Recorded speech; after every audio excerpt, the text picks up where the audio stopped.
أكبر ولله الحمد. الله أكبر الله أكبر الله أكبر. لا إله إلا الله. الله أكبر الله أكبر ولله الحمد. الله أكبر الله أكبر الله أكبر. لا إله إلا الله. الله أكبر الله أكبر ولله الحمد. الله أكبر الله أكبر الله أكبر. لا إله إلا الله. الله أكبر الله أكبر ولله الحمد. الله أكبر الله أكبر الله أكبر. لا إله إلا الله. الله أكبر الله أكبر ولله الحمد. الله أكبر الله أكبر الله أكبر. لا إله إلا الله. الله أكبر الله أكبر ولله الحمد. الله أكبر الله أكبر الله أكبر. لا إله إلا الله. الله أكبر الله أكبر ولله الحمد. الله أكبر الله أكبر الله أكبر. لا إله إلا الله. الله أكبر الله أكبر ولله الحمد. الله أكبر الله أكبر الله أكبر. لا إله إلا الله. الله أكبر الله أكبر ولله الحمد. الله أكبر الله أكبر الله أكبر. لا إله إلا الله. الله أكبر الله أكبر ولله الحمد. الله أكبر الله أكبر الله أكبر. لا إله إلا الله. الله أكبر الله أكبر ولله الحمد. الله أكبر الله أكبر الله أكبر. لا إله إلا الله. الله أكبر الله أكبر ولله الحمد. الله أكبر الله أكبر الله أكبر. لا إله إلا الله. الله أكبر الله أكبر ولله الحمد. الله أكبر الله أكبر الله أكبر.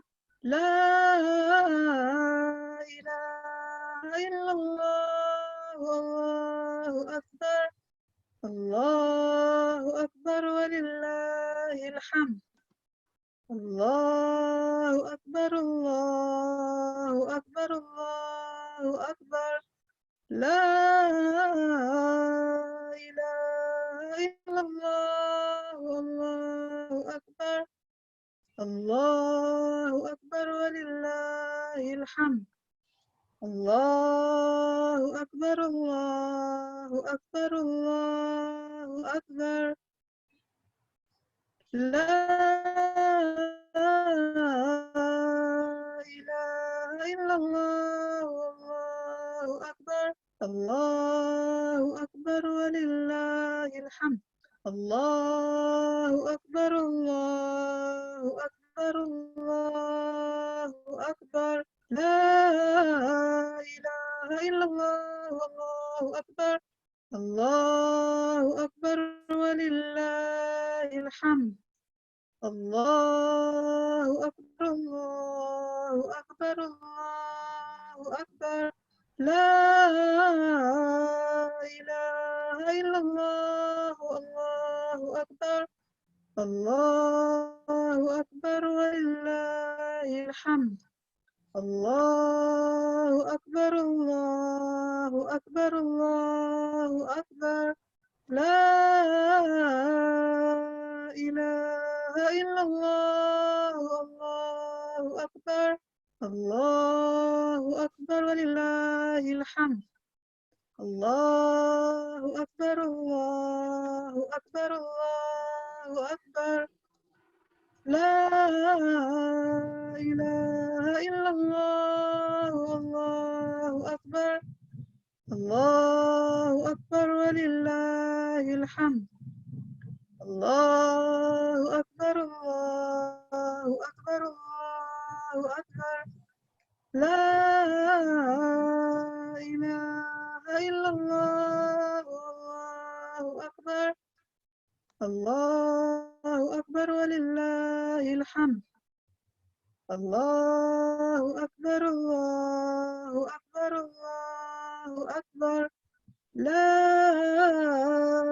إله إلا الله والله أكبر الله أكبر ولله الحمد الله أكبر الله أكبر الله أكبر لا إله إلا الله والله أكبر الله أكبر ولله الحمد الله أكبر الله أكبر الله أكبر لا إله إلا الله والله أكبر الله أكبر ولله الحمد الله أكبر الله أكبر الله أكبر لا إله إلا الله والله أكبر الله أكبر ولله الحمد الله أكبر الله أكبر الله أكبر لا إله إلا الله والله أكبر الله أكبر ولله الحمد الله أكبر الله أكبر الله أكبر لا إله إلا الله والله أكبر الله أكبر ولله الحمد الله أكبر الله أكبر الله أكبر لا إله إلا الله والله أكبر الله أكبر ولله الحمد الله أكبر الله أكبر الله أكبر لا إله إلا الله والله أكبر الله أكبر ولله الحمد الله أكبر الله أكبر الله أكبر لا إله إلا الله والله أكبر الله أكبر ولله الحمد الله أكبر الله أكبر الله أكبر لا إله إلا الله والله أكبر الله أكبر ولله الحمد الله أكبر الله أكبر الله أكبر لا إله إلا الله الله أكبر الله أكبر ولله الحمد الله أكبر الله أكبر الله أكبر لا إله إلا الله الله أكبر الله أكبر ولله الحمد. Latifa, Yes. why don't you take a break? And Ameera, why don't you begin? Ameera, you're online. Why don't you begin the takbirs, please?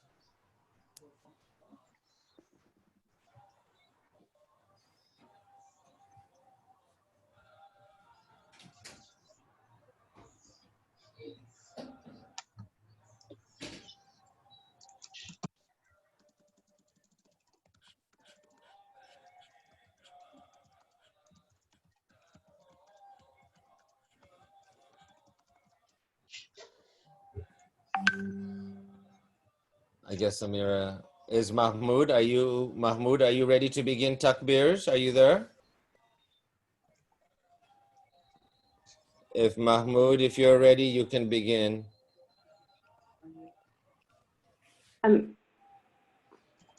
Ameera is here. Ameera is here. Okay, Ameera, why don't you begin the your takbirs, please? Oh, I see. Okay. Sorry, Ameera. There you are. I'm there. I can unmute myself. Or I am unmuted now. All right. Sing it. Allahu Akbar, Allahu Akbar, Allahu Akbar. La ilaha illallah. Allahu Akbar, Allahu Akbar, walillahil hamd. Allahu Akbar, Allahu Akbar, Allahu Akbar. La ilaha illallah. Allahu Akbar, Allahu Akbar, walillahil hamd.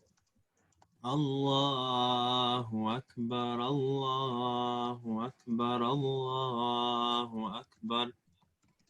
La ilaha illallah.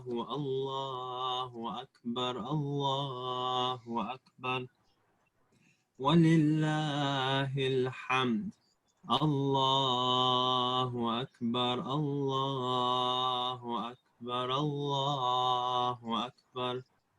La ilaha illallah. Allahu Akbar, Allahu Akbar. Walillahil hamd. Allahu Akbar, Allahu Akbar, Allahu Akbar. La ilaha illallah. Allahu Akbar, Allahu Akbar, walillahil hamd. Allahu Akbar, Allahu Akbar, Allahu Akbar. La ilaha illallah. Allahu Akbar, Allahu Akbar, walillahil hamd. Allahu Akbar, Allahu Akbar, Allahu Akbar. La ilaha illallah. Allahu Akbar, Allahu Akbar, walillahil hamd. Allahu Akbar, Allahu Akbar, Allahu Akbar. La ilaha illallah. Allahu Akbar, Allahu Akbar, walillahil hamd. Allahu Akbar, Allahu Akbar, Allahu Akbar.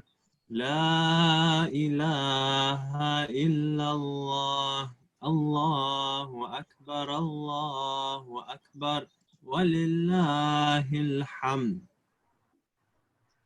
Allahu أكبر الله أكبر الله أكبر لا إله إلا الله الله أكبر الله أكبر ولله الحمد الله أكبر الله أكبر الله أكبر لا إله إلا الله الله أكبر الله أكبر ولله الحمد الله أكبر الله أكبر الله أكبر لا إله إلا الله الله أكبر الله أكبر ولله الحمد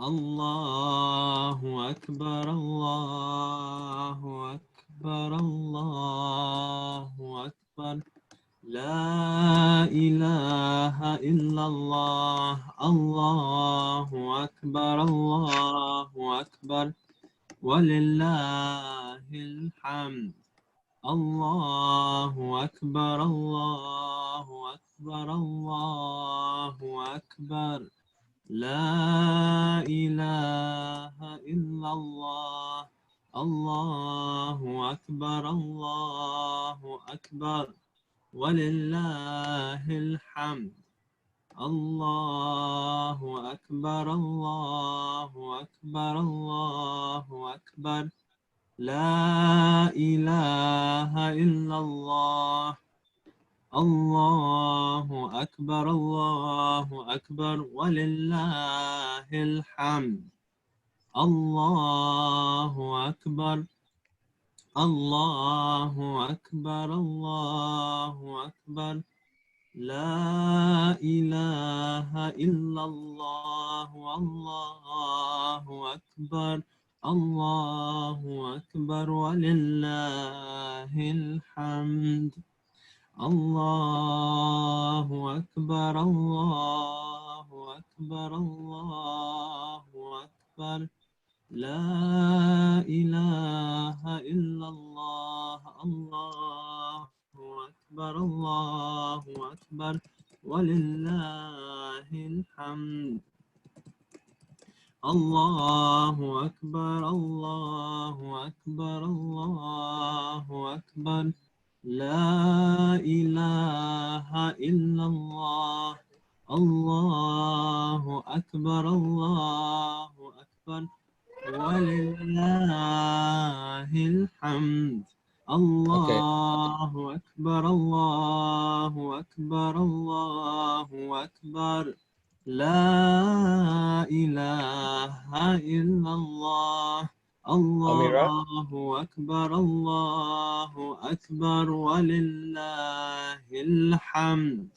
Ameera, let's get Mahmoud to do the takbirs and then we'll begin right after that. Okay, thank you. Mahmoud.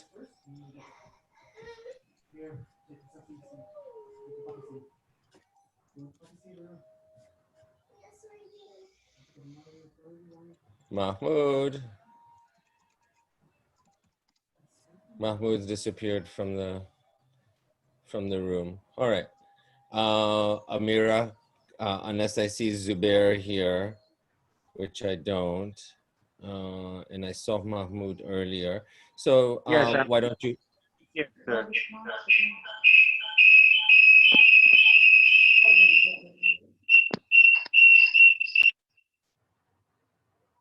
There seems to be a lot of interference on Mahmoud's mic, so I went ahead and muted him. Okay, can I? Ameera, just continue then, and we'll No, I begin. think he's good to go. Okay, all right. So Go ahead, Mahmoud. let's get 2 minutes of Mahmoud, and then we'll begin. And we'll begin with, yeah, and we'll begin in 2 minutes. So go ahead, Mahmoud. Thank you. Yeah.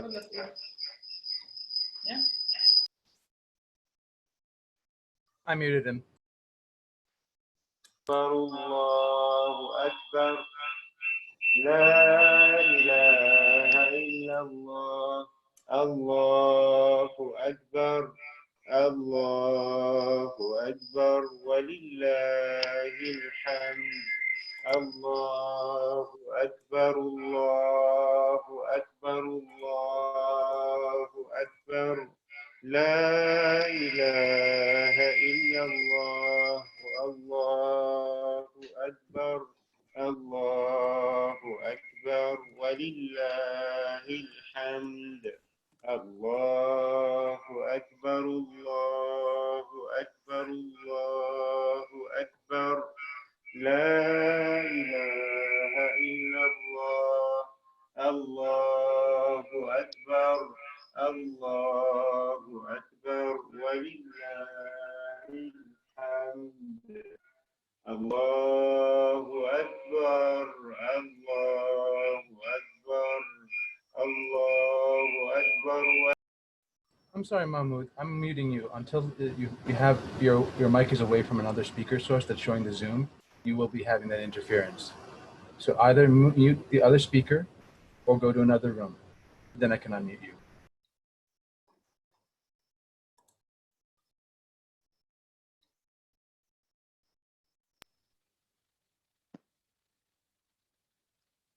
Mute your mic.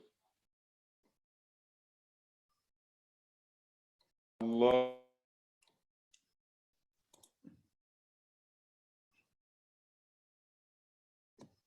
هو قفل. Yeah. Turn up. Is it better now? No, it's not there now. Okay.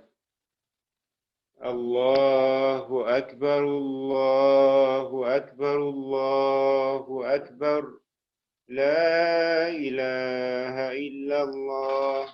الله أكبر الله أكبر ولله الحمد.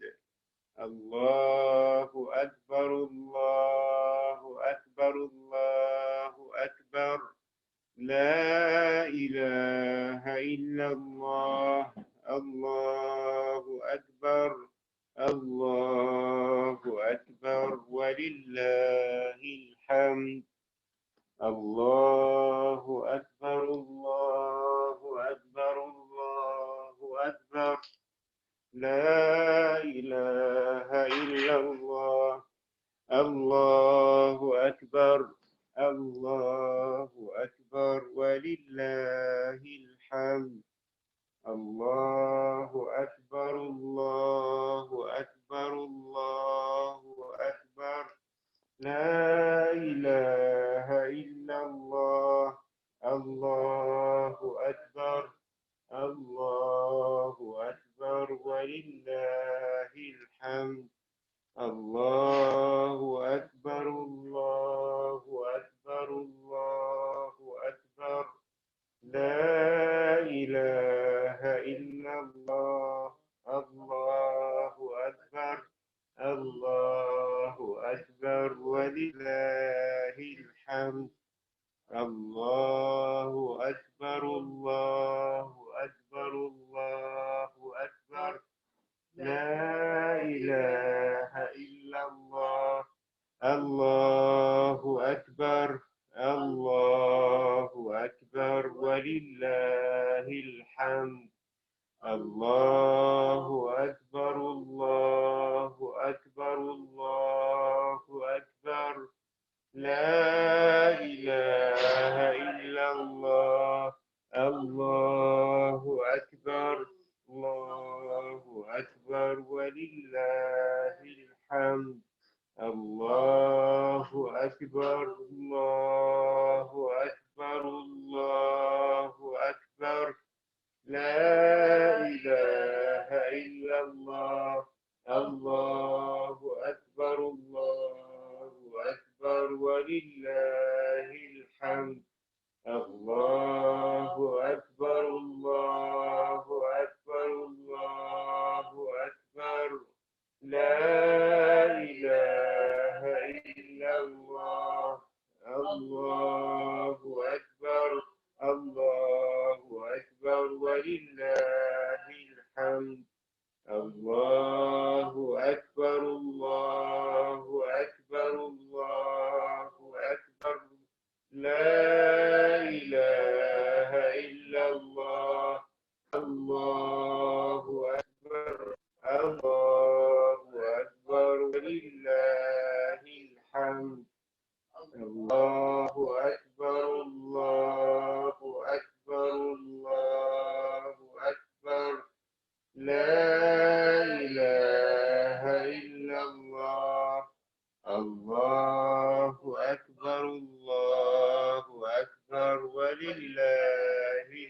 الحمد الله أكبر الله أكبر الله أكبر لا إله إلا الله الله أكبر ولله الحمد. All right, thank you. Allah.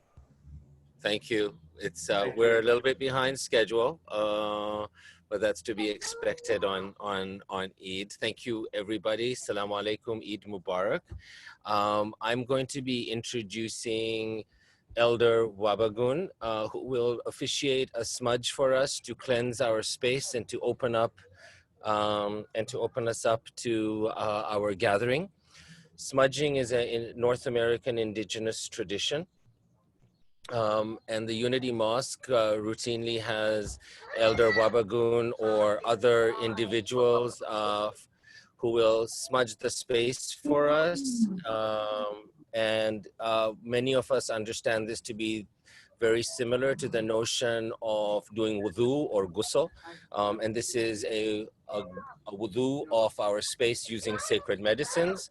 So please welcome Elder Wabagun to our community and to our Eid celebration. Wabagun. So, bonjour in the way we're gonna do. I'm just gonna see, hang on a second. Bonjour in the way we're gonna do. Kani, Indigenous Wabagu, Dunjiba, Laksur First Nation, Mangdorum. Hello and welcome all my relations. My name is Wabagu, flower blooming in spring. And I'm from Laksur First Nation and I sit with the Loon clan. Today, to open the celebration of Eid, I brought with me my sacred water. In this jar is filtered water that has never reached a boiling point. Cedar picked from cedar trees that stand tall in Trout Lake in northern Ontario. And medicine stones from the Skeena and Bulkley rivers that meet at the Great Kazan in British Columbia. This water has been sung to, prayed to, and sacred pipe ceremonies have honored this water. We will open Eid this morning with this sacred medicine water and sing the water song to clear the path for many people to join the circle. Wherever you are this morning, I will ask you to stand and face the four directions with me. We'll begin in the eastern direction where the sun rises and end in the northern direction.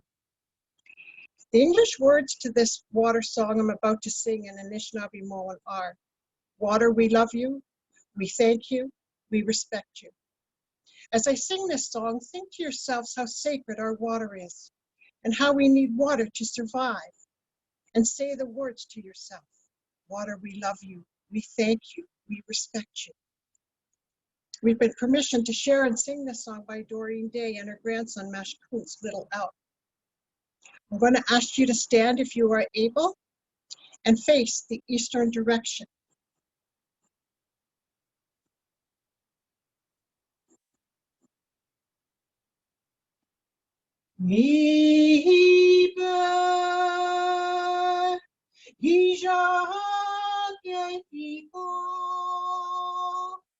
He make which away me go. He shall way me go. Turn to your right and face the southern direction. Liebe, he shall get go. He make which away me go.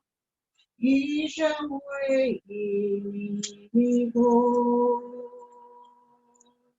Turn to your right again and face the western direction.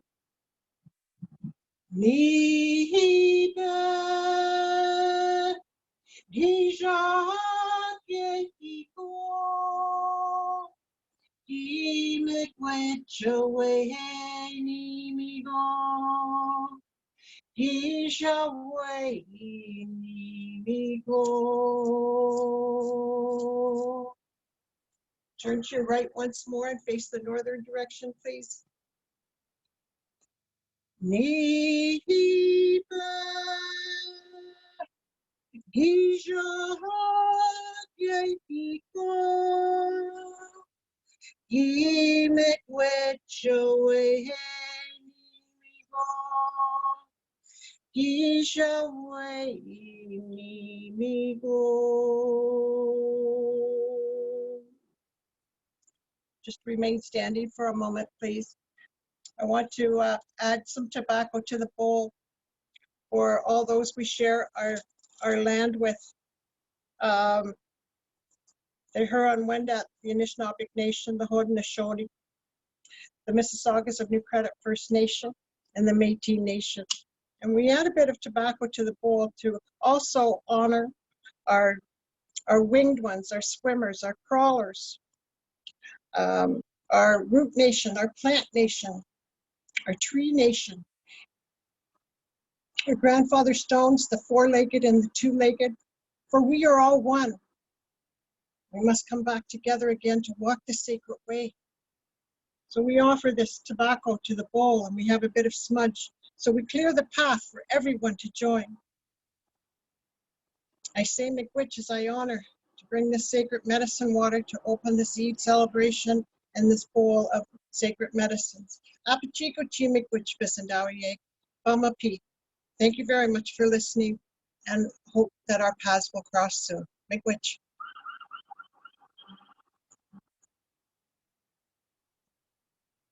Miigwech. Miigwech. Mevlana Rumi says, be the soul of the place you are. This is the soul of Turtle Island. Thank you.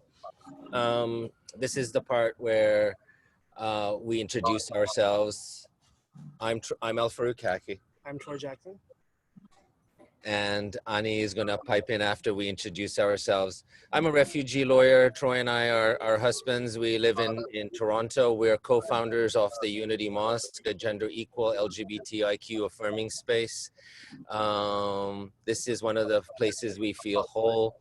We're so thrilled and so happy that despite the social isolation and the pandemic, that we are still able to connect visually and through our hearts in this space to celebrate together and to create community. The Unity Mosque flagship is in Toronto, but we've got communities in Kitchener-Waterloo, in Atlanta, in Columbus, in Vancouver, British Columbia, Calgary, Edmonton, Montreal, and inshallah coming to your community soon. What a wonderful experience to build this space with Muslims for Progressive Values, an organization that Troy and I have been involved with since its inception in 2007. And this partnership, I think, is long overdue. And just to say that both MPV and the Unity Mosque are also part of the Alliance of Inclusive Muslims. And so today we have people here from at least 5 continents, the last time I checked, and maybe 1 or 2 from the other 2 have snuck in. I actually think Muzammal is here, so that makes continent number 6. So unless there's somebody here from the Antarctic, maybe next year, inshallah, because hopefully next year we're not in COVID isolation, but we'll still do a celebration like this, inshallah, so that our hearts can be brought together across the miles. Hi, everybody. I'm Troy Jackson. I am the other husband. I am also the co-founder of the Al-Tawheed Jummah Circle Toronto Unity Mosque. I'm the president as well. It's such a great time to be able to see you all, even though we can't be with you all. I trust everybody is safe and healthy. Please reach out. I will encourage everybody, please reach out if you are severely socially isolated. If you've been socially isolating and are healthy, please reach out to somebody if you can. It's great to increase your little bubble and stay healthy together, so your mental health isn't suffering. Because I know it's been hard for a lot of people. I say we're really blessed here in Toronto to have a really beautiful day. Hopefully it's beautiful where you are. And we're so happy to be here celebrating with you all. Yeah.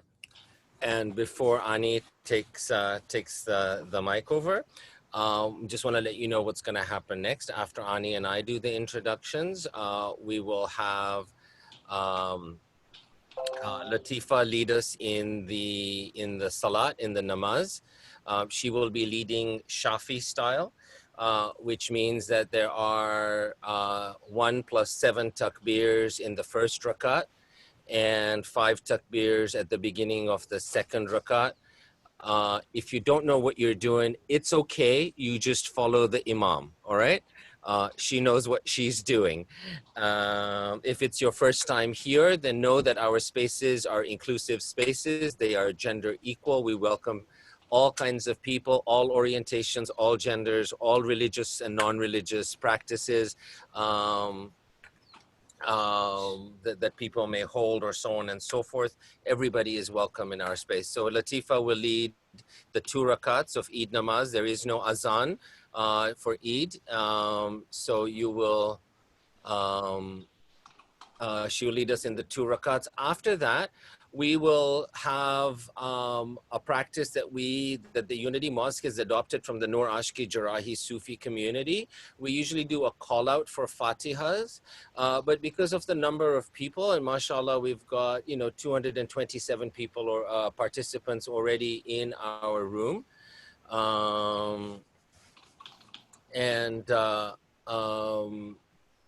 the call out, we've got a number of readers who will be reading out specific dedications of the Fatiha.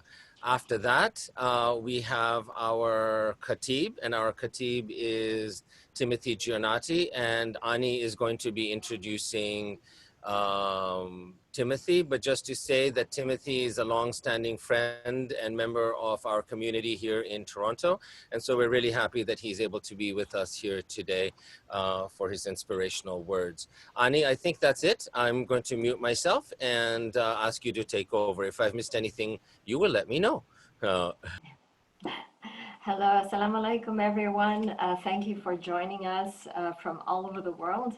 My name is Ani Zonneveld. I'm the founder and president of Muslims for Progressive Values. I'm also doing the caption typing as best as I can, so forgive me if I've missed some words here and there. I'm based here in Los Angeles, which is the headquarters of Muslims for Progressive Values. We are so excited to be partnering with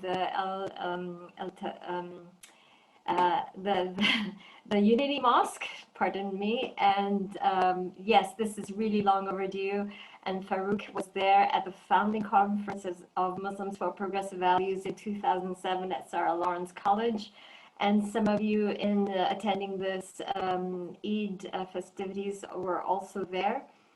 I want to also welcome so many attendees from Tunisia, Indonesia, Argentina, the Netherlands, Kenya, South Africa, Singapore, Budapest, Dubai, Turkey, the UK, and of course Canada and the US. And this is really exciting for all of us. So I want to greet you Eid Mubarak, and in my native language, Salamat Hari Raya. And Muslims for Progressive Values, we've become and evolved into a human rights organization, which started basically as wanting to create a progressive Muslim community, and ended up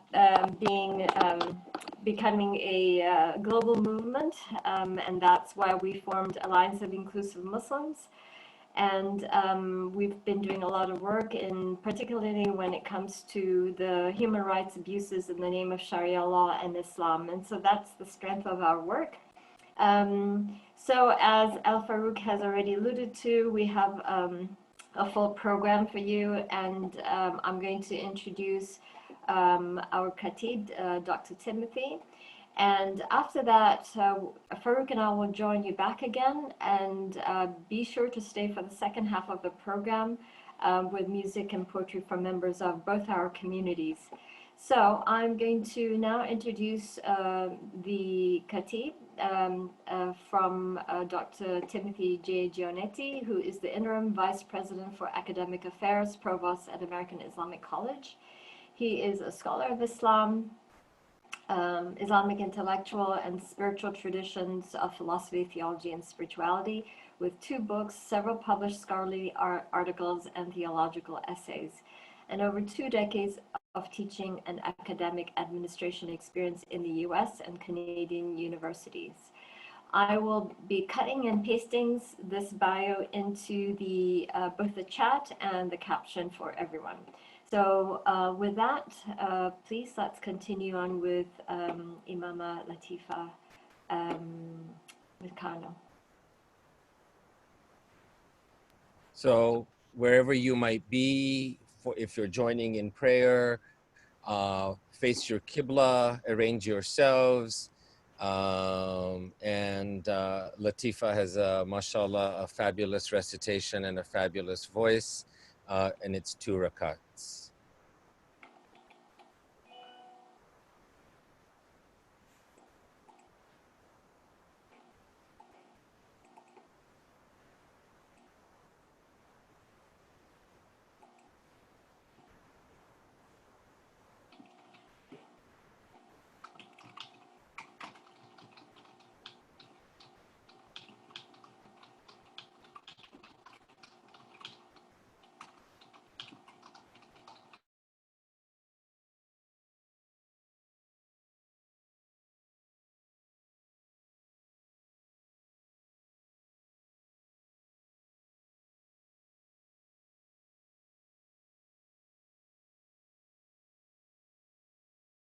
Are we ready to start?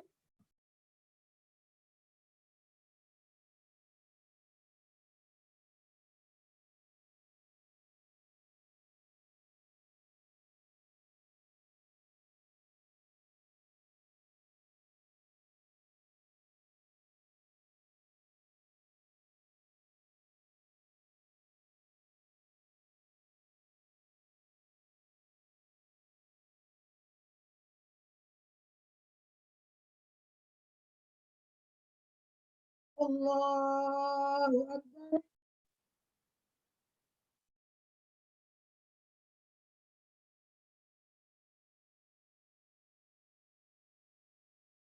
Allahu Akbar. Allahu Akbar. Allahu Akbar. Allahu Akbar. Allahu Akbar. Allahu Akbar. Allahu Akbar. Alhamdulillahi Rabbil Alameen. Ar-Rahman Ar-Rahim. مالك يوم الدين. إياك نعبد وإياك نستعين. اهدنا الصراط المستقيم. صراط الذين أنعمت عليهم غير المغضوب عليهم ولا الضالين. الله لا إله إلا هو الحي القيوم لا تأخذه سنة ولا نوم له ما في السماوات وما في الأرض من ذا الذي يشفع عنده إلا بإذنه يعلم ما بين أيديهم وما خلفهم ولا يحيطون بشيء من علمه إلا بما شاء وسع كرسيه السماوات والأرض ولا يؤوده حفظهما وهو العلي العظيم. الله نور السماوات والأرض مثل نوره كمشكاة فيها مصباح المصباح في زجاجة الزجاجة كأنها كوكب دري يوقد من شجرة مباركة زيتونة لا شرقية ولا غربية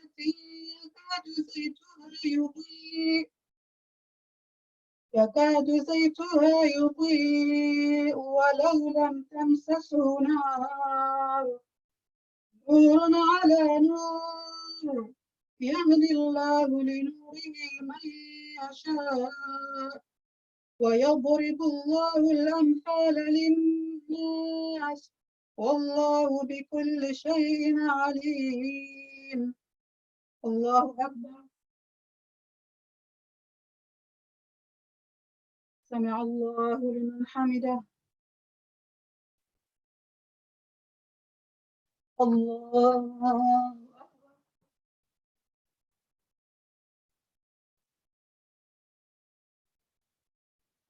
الله أكبر.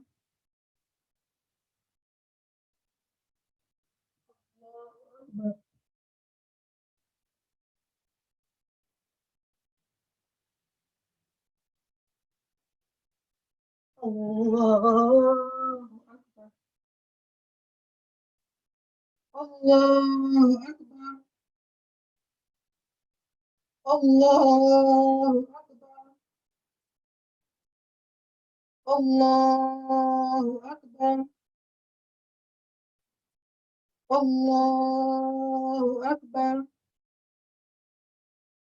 الحمد لله رب العالمين الرحمن الرحيم مالك يوم الدين إياك نعبد وإياك نستعين اهدنا الصراط المستقيم صراط الذين أنعمت عليهم غير المغضوب عليهم ولا الضالين.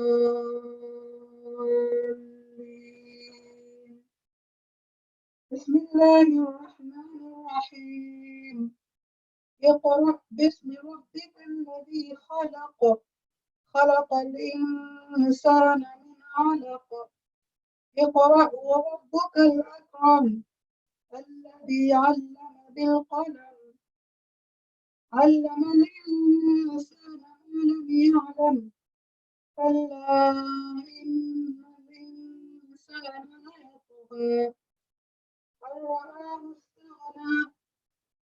الله أكبر.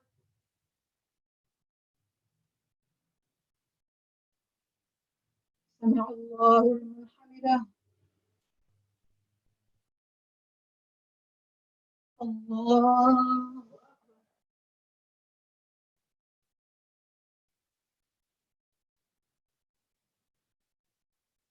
الله أكبر. الله أكبر.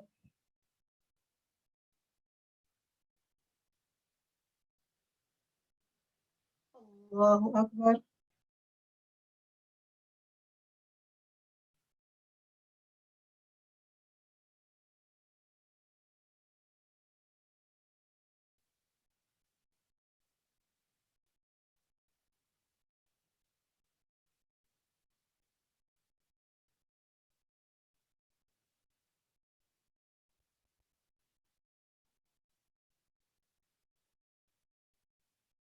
السلام عليكم ورحمة الله. السلام عليكم ورحمة الله.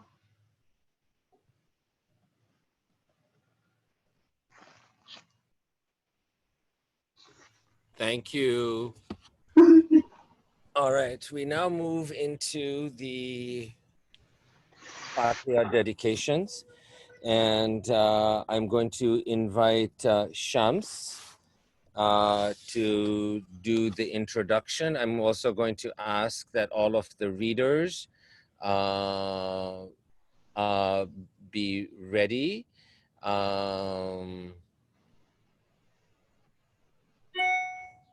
For their parts. You should have all received your dedications for you to read. So, Shams, are you ready? I'm here, but give me a couple seconds. Can you hear me? Yes. Okay, good.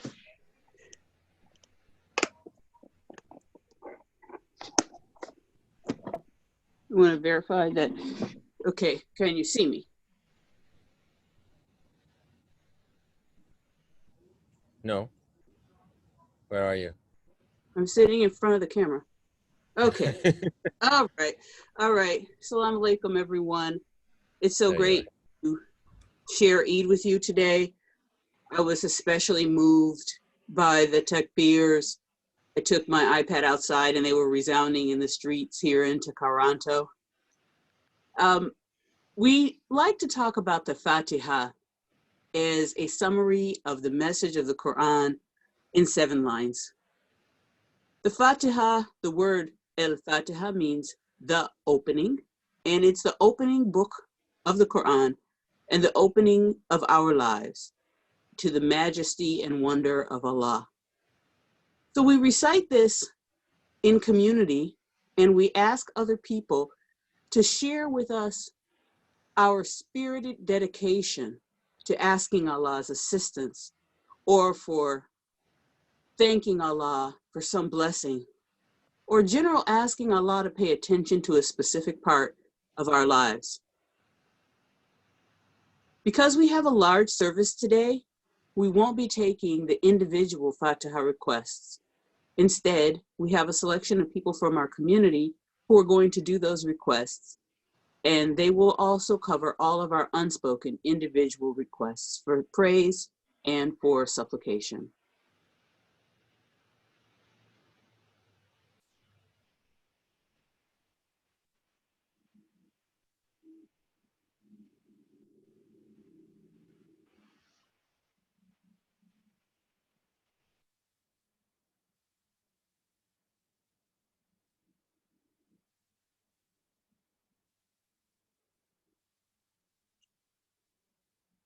That's your intro, right?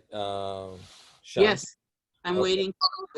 So the first person reading the dedication is Ulfat. Is Ulfat online? So dedication readers, you should know which number you are. You've received the entire document. This should be seamless. You should be able to go from one to the next. So you should know who's in front of you and who's after you, all right?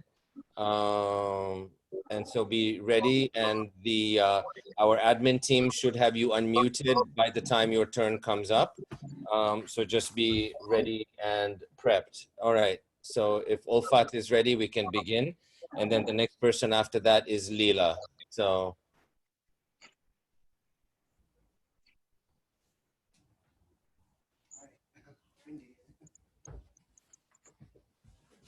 You're on mute, Ulfat.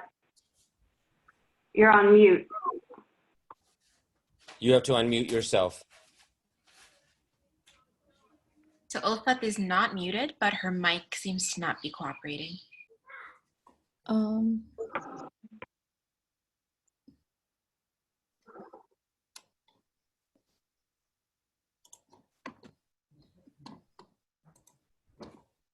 We can hear you type, Ulfat.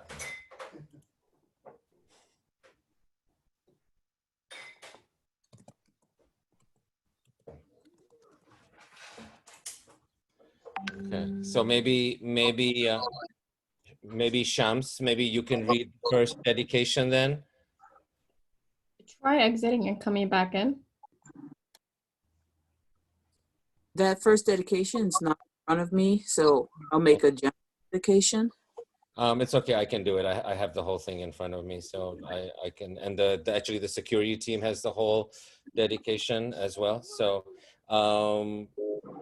can we wait a second? Is Ulfat's situation been resolved, or? El-Farouk, Ulfat's mic is not working. It's Okay. not a matter of her being muted, yeah. Okay, all right. So I'll read the first dedication. So the first dedication for the Fatiha is for all the prophets, all the messengers, the reformers, the guides, and the teachers that have been sent to humanity through the ages. The second dedication is by Leela. Leela, are you ready? I'm ready. Salam. Can you hear me? Yes. Okay. Al-Fatiha of gratitude to the peoples, elders, and guides of First Nations of Turtle Island, including those among us today, for allowing us to live, work, pray, and celebrate on their traditional territories.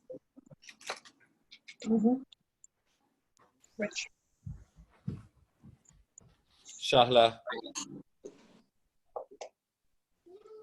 Hello, Assalamu alaikum. Fatiha for thanks and gratitude to Allah subhanahu wa ta'ala for spaces like ETJC and Unity Mosque MPV for their well-being and growth, and the growth of inclusive, spiritual, and religious Spaces. Happy birthday to the Unity Mosque, celebrating its 11th birthday this month. Mashallah, Allah.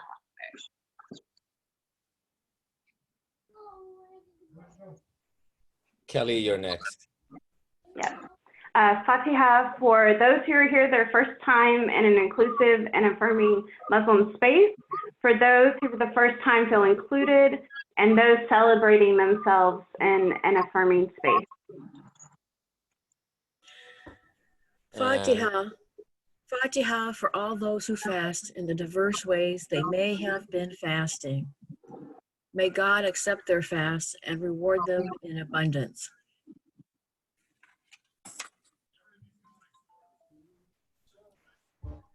Maya. Assalamu alaikum. Al-Fatiha of thanks for the food we have to eat and share, remembering those who are hungry and without food, some who are our neighbors and those around the world.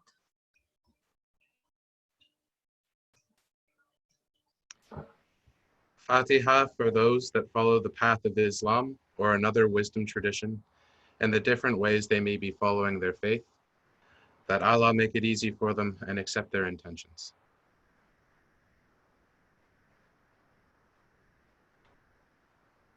Fatiha for the water from which all life comes, and the water protectors, tree huggers, and Mother Earth lovers.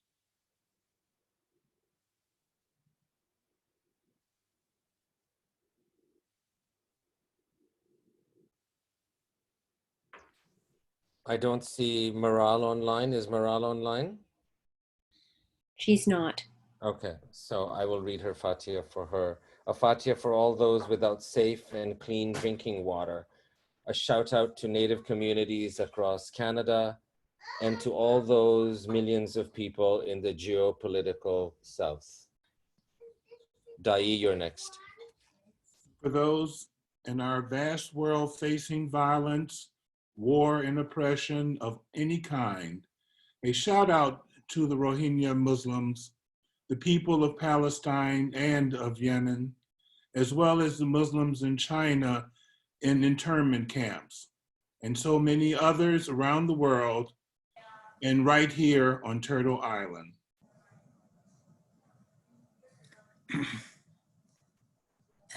A Fatiha for those who have had to flee in search of safety and dignity, for the refugees among us and around the world.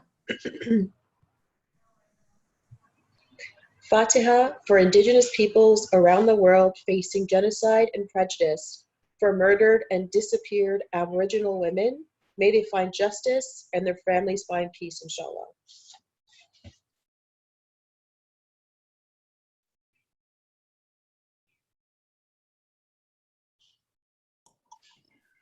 Seem, it's you.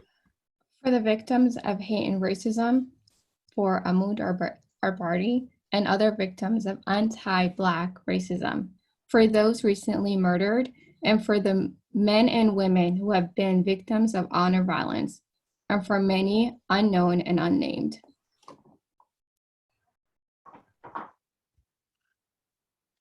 For those who endure, and for those who stand against and resist racism, prejudice, and oppression in its many forms.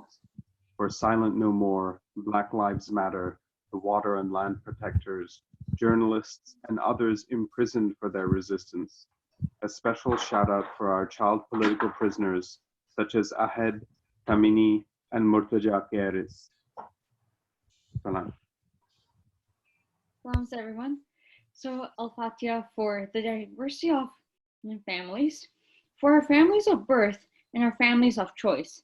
And Al-Fatiha for those without parental figures and caregivers, for orphan children and orphan elderly, for the abandoned and the isolated.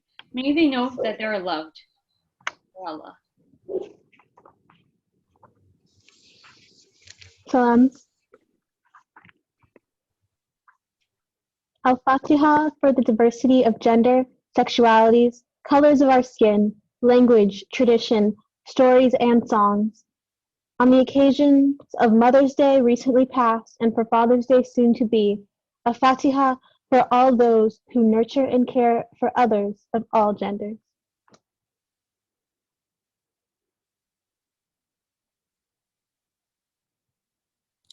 Samra.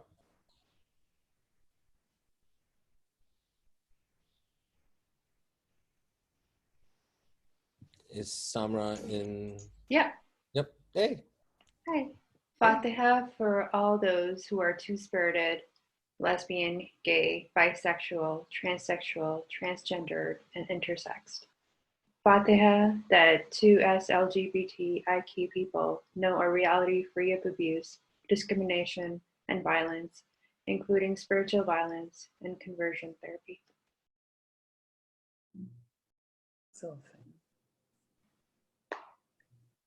Fatiha for the poor and for their dignity from the injustices of poverty, homelessness, hunger, and forced and indentured labor.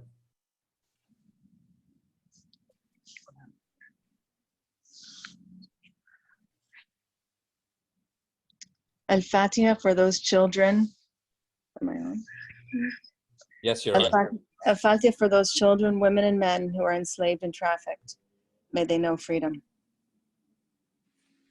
Al-Fatiha for all victims and survivors of gender-based violence, including female genital mutilation and forced marriage. Amen. Raquel is not with us. Sarah, can you read this one out, please? Why don't we sit down and eat breakfast now? What number is this? For Raquel. What number is this? 24. 24. 22. No, 24. No. It's after me. Yes, but your numbers have changed. So Assalamu alaikum, I have it here from Raquel's a Fatiha for those facing health concerns, including disabilities, injuries, eating disorders, and mental health issues. thank you. And Sabat, you're next.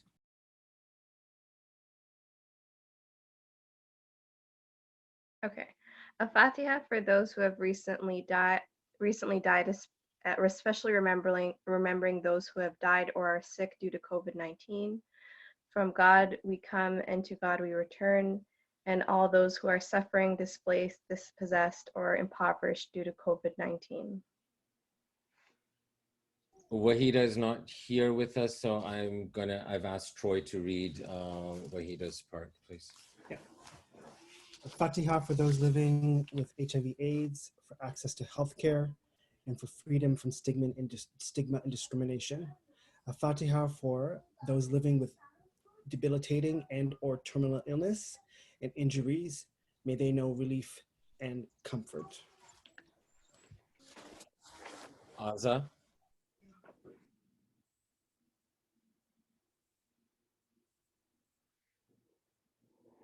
Asa, go ahead, you're unmuted.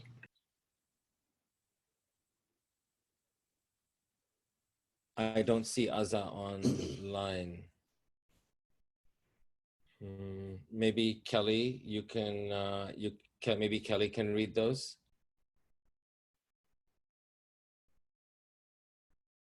Yeah, I'll read that.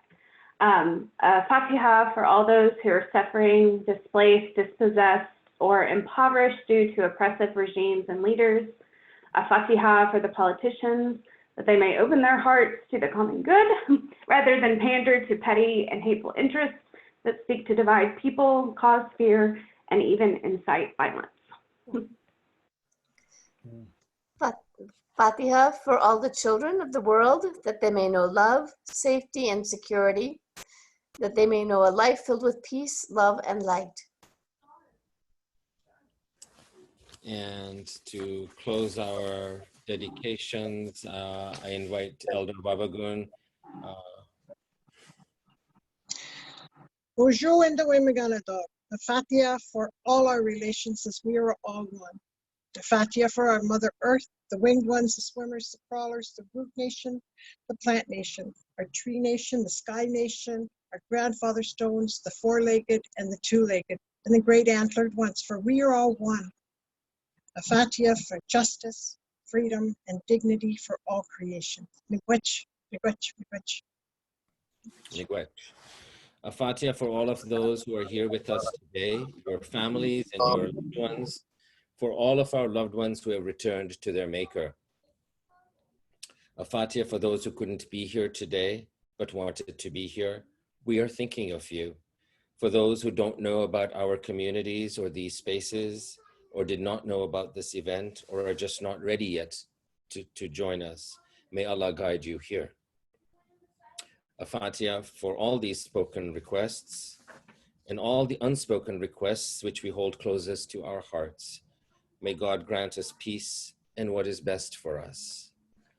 We'll now be led in the Fatiha in Arabic by Sarah, and then in English by Shams. So together in one voice, أعوذ بالله من الشيطان الرجيم. بسم الله الرحمن الرحيم. الحمد لله رب العالمين. الرحمن الرحيم. مالك يوم الدين. إياك نعبد وإياك نستعين. اهدنا الصراط المستقيم. صراط الذين أنعمت عليهم غير المغضوب عليهم ولا الضالين. آمين.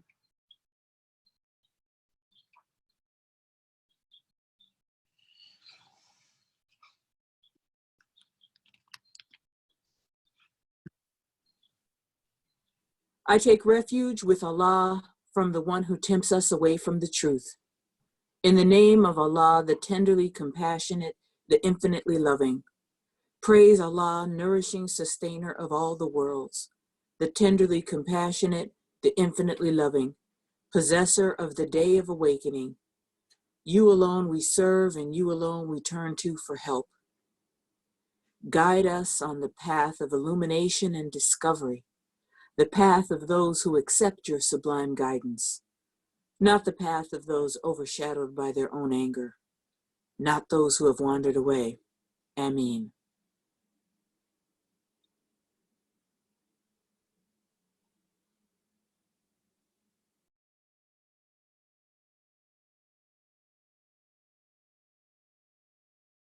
And now we invite our Khatib, Timothy Giannetti, to share his khutbah with us.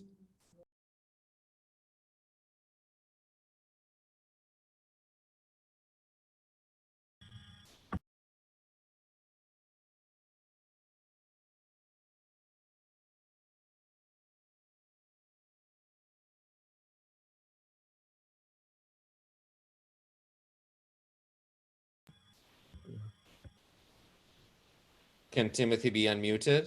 I am now. Okay.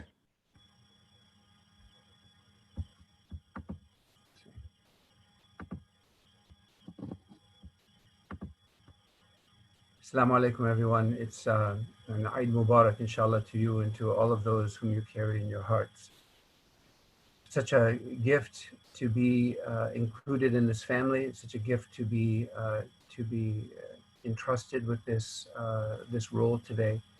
And I assure you that I'm not entrusted in this role because I'm better at anything than any one of you. I speak to you very much as a brother in the trenches of this dunya who's struggling to understand the guidance and to follow it and to live according to what we understand to be the true religion which underlies all of our theology and all of our religiosity.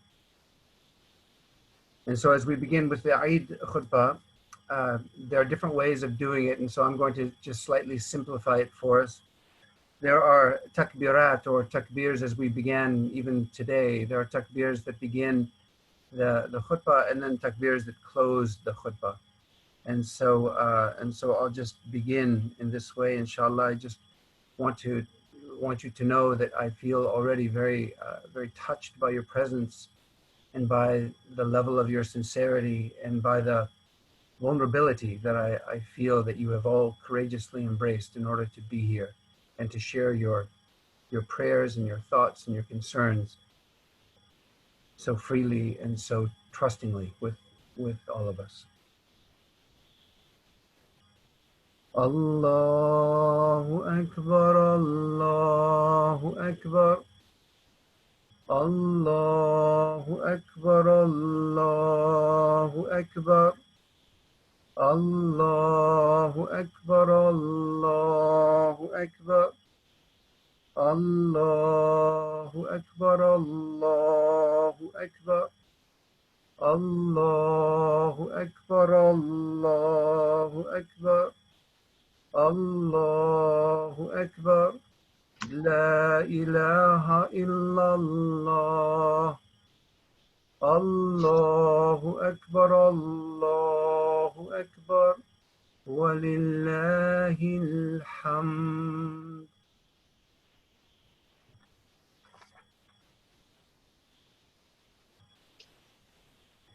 Alhamdulillah. Alhamdulillah. Fahu ar-Rahman, ar-Rahim. We say all praise belongs to God because God is the one whose love can only be compared in this dunya to the love of a mother. And I realize that there are sometimes issues with our mothers and that sometimes our fathers manifest this love more fully than our mothers. But the core concept, the core foundation for those two beautiful names of Allah, Ar-Rahman and Ar-Rahim, is the womb in which our lives began, Ar-Rahim. And so these words, these names of Allah communicate a connectivity, an unconditionality, a nourishing love, a protective love, a love that always wants to see us flourish, and a love that will never be lost, no matter what we do. And so we say in Alhamdulillah, truly all praise belongs to God. And we say Alhamdulillah because God is As-Salam. Not only is God peace, but God is the one who restores wholeness. And so we turn to God with praise, with thanksgiving for these and for so many reasons. Fahu al-Haq. God is the reality upon which all other realities are contingent. As Rumi says, that this house is a rented house. It didn't belong to me ever, but it's been loaned to me for a time.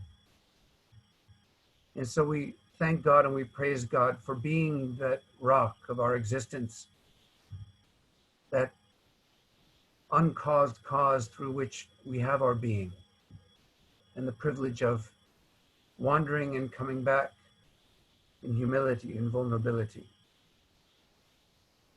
فَنَحْمُدُهُ وَنَسْتَعِينُهُ وَنَسْتَغْفِرُهُ. We praise God and we beseech God for help. And we ask for God's forgiveness. وَنَعُوذُ بِاللَّهِ مِنْ شُرُورِ أَنفُسِنَا. And we seek refuge in God from the destructive and evil tendencies which really do exist within all of our hearts. وَنَعُوذُ بِاللَّهِ مِنْ شُرُورِ أَنفُسِنَا وَمِنْ سَيِّئَاتِ أَعْمَالِنَا. And we seek refuge and remedy in God from the destructive implications of our actions, even when we ourselves do not intend harm. We think of the ways we use our automobiles, or the ways we use packaged products, or the ways in which we, not quite innocently, but the ways in which we consume, and in consuming, we leave a footprint, we leave harm in our wake. And so we seek remedy and refuge in God from all of that, not only the times when we intend harm, but the times when we cause harm without ever intending to. And we believe that anyone whom God guides cannot be misguided, and anyone whom God misguides cannot be guided, but we must never assume that we are among the guided. Even if we have the guidance in front of us, it doesn't mean that in our own idiosyncratic ways of reading and interpreting and embracing this guidance, that we are guided. And so we ask God first to guide us, and then to guide others through us. And so I begin by seeking refuge in God's forgiveness and mercy from my own transgressions, which are many. And I seek refuge in God's knowledge and wisdom from my own stupidity and my own vanity. And I seek refuge and remedy in God's guidance from all of my waywardness and all of my unguided meanderings and my service to my baser inclinations and my confused understandings. وأشهد أن لا إله إلا هو وحده لا شريك له. And I bear witness that there is no God but the one, a God who is known through countless theologies and by countless names, but a God whom we believe to only be one and to only ever have been one. We bear witness that that God is above all names and above all theologies and above all understandings. We bear witness that that reality is one. And we bear witness that Muhammad ibn Abdullah is God's messenger and God's servant. Wa salatu wa salam ala Sayyidina Muhammad. May God's blessings and salutations be upon our Prophet Muhammad, the one who was sent as Khatam al-Nabiyyin, the one who was sent to seal, to confirm and affirm what all the prophets before him brought and taught, and the one who was sent as nothing illa rahmatan lil alameen, as nothing but a token of God's love to everyone and to everything. Al-Mustafa, God's chosen and God's beloved.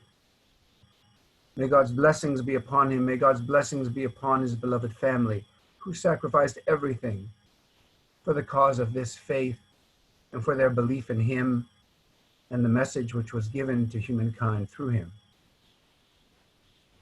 Often paying with their very lives, never sacrificing their dignity even in chains, but often paying with their very lives as they bore witness to the truth, as they spoke truth to power, as they stood for the vulnerable and the oppressed.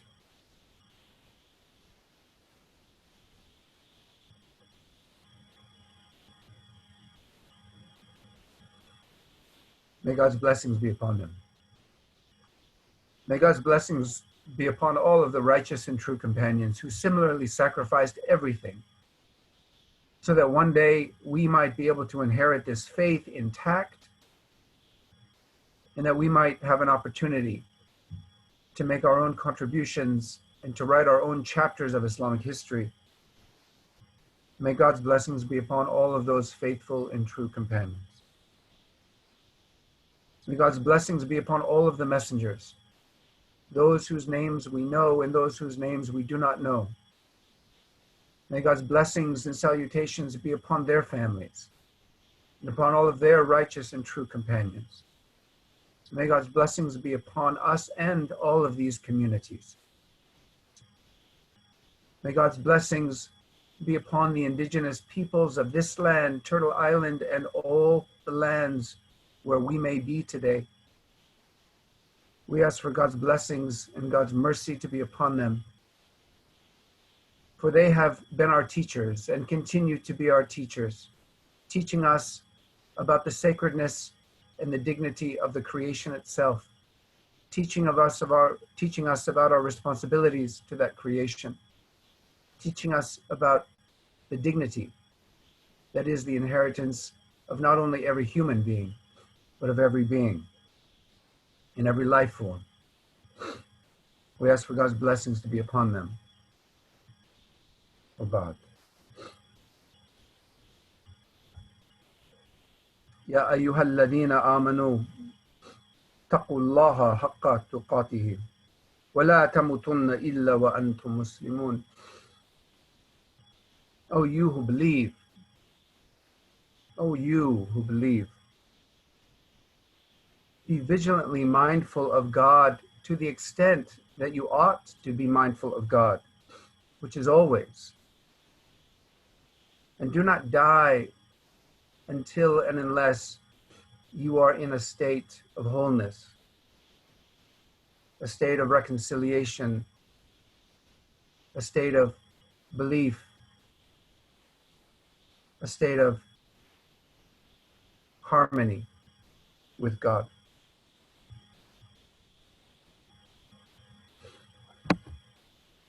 We begin today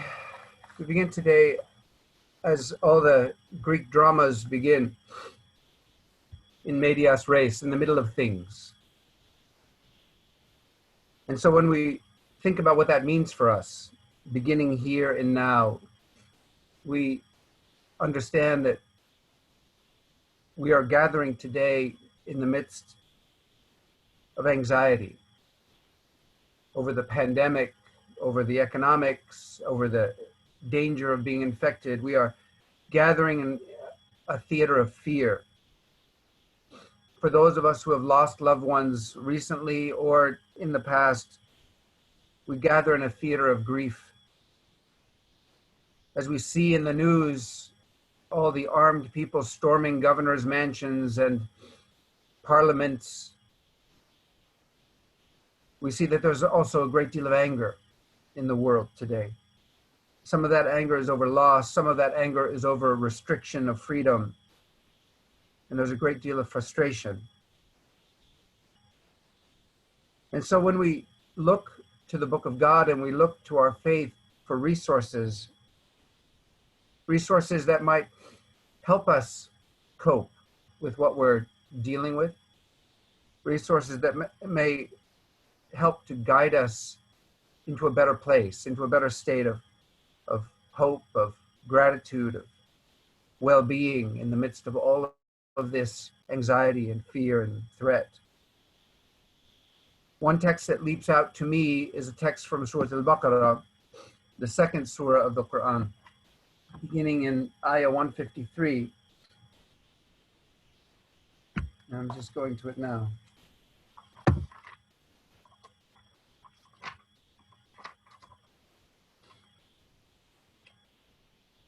Where we read, Ya ayyuhal ladina amanu, sta'inu bis-sabri was-salat, inna Allaha ma'as-sabirin. O you who believe, seek God's help with patience, with steadfastness, and with prayer. Truly, God is with those who hold steadfast patience. وَلَا تَقُولُوا لِمَنْ قُتِلَ or لِمَنْ يُقْتَلُ فِي سَبِيلِ اللَّهِ. And do not say about those who have been killed in God's way. لَا تَقُولُوا لِمَنْ يُقْتَلُ فِي سَبِيلِ اللَّهِ أَمْوَاتٌ بَلْ أَحْيَاءٌ. Do not say that they are dead, rather they are alive. وَلَكِنْ لَا تَشْعُرُونَ. But you don't perceive it. وَلَا نَبْلُوَنَّكُمْ بِشَيْءٍ مِنَ الْخَوْفِ وَالْجُوعِ وَنَقْصٍ مِنَ الْأَمْوَالِ وَالْأَنفُسِ وَالثَّمَرَاتِ وَبَشِّرْ الصَّابِرِينَ الَّذِينَ إِذَا أَصَابَتْهُمْ مُصِيبَةٌ قَالُوا إِنَّ لِلَّهِ وَإِنَّ إِلَيْهِ رَاجِعُونَ أُولَئِكَ عَلَيْهِمْ صَلَوَاتٌ مِنْ رَبِّهِمْ وَرَحْمَةٌ وَأُولَئِكَ هُمْ الْمُهْتَدُونَ. And certainly we will test you with something of fear and hunger and the loss of wealth, the loss of life, and the loss of the fruits of your labor. So give glad tidings to those patient ones who, when a calamity afflicts them, they say, surely we belong to God, and to God we are all in the process of returning. Those are the ones who, upon them, there are prayers and blessings from their Lord, and mercy, love and mercy from their Lord. And these are the ones who are the rightly guided. This text speaks to us with words of hope. We're taught to hold to patience and prayer because we don't really understand everything that's going on.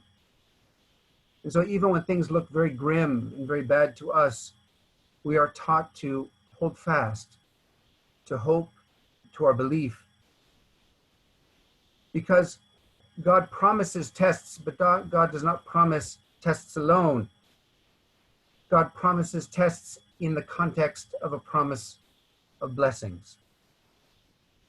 For those who remember that surely we belong to God, we came from God, and to God we are all returning.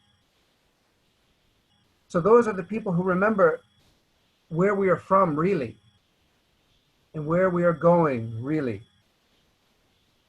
And that this current predicament belongs to the world between the gardens.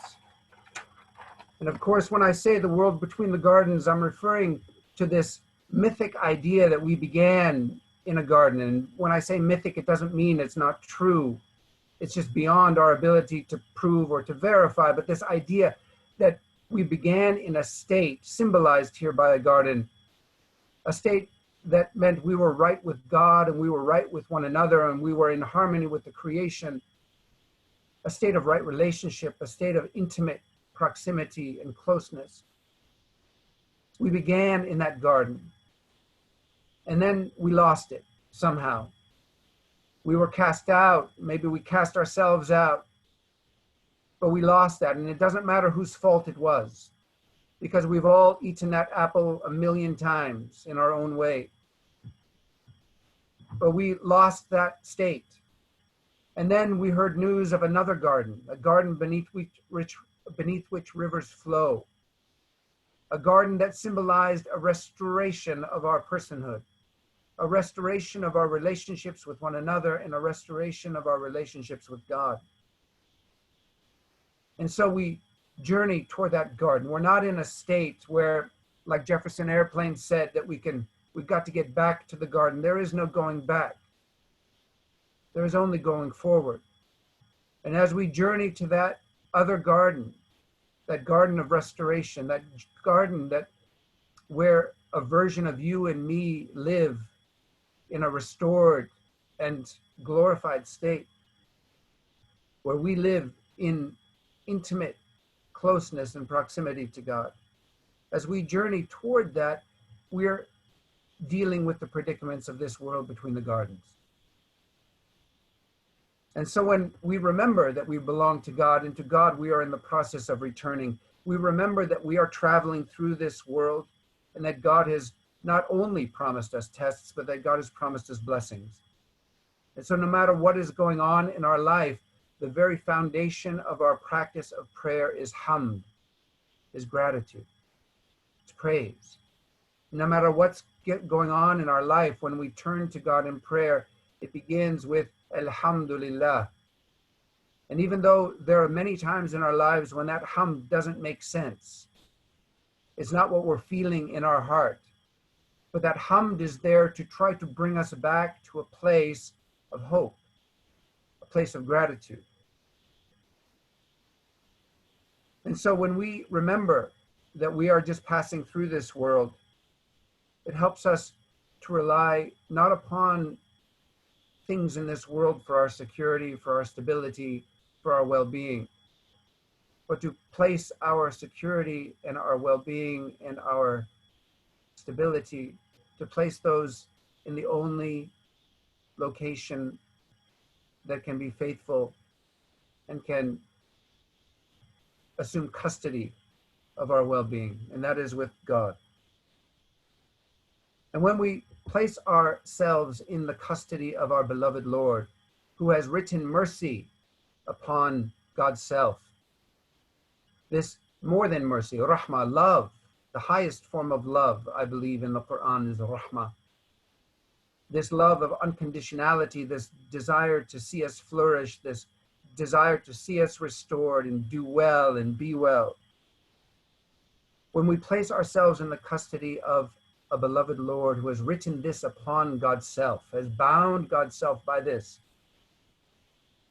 then we're better able to welcome whatever comes and whoever comes. As Rumi says, that we welcome them as a guide from beyond, even if it's a crowd of sorrows that come to sweep our house empty of all of its furniture. How does a human being do that? Unless that human being has placed himself or herself or themselves in the custody of a beloved Lord who has written mercy upon God's self.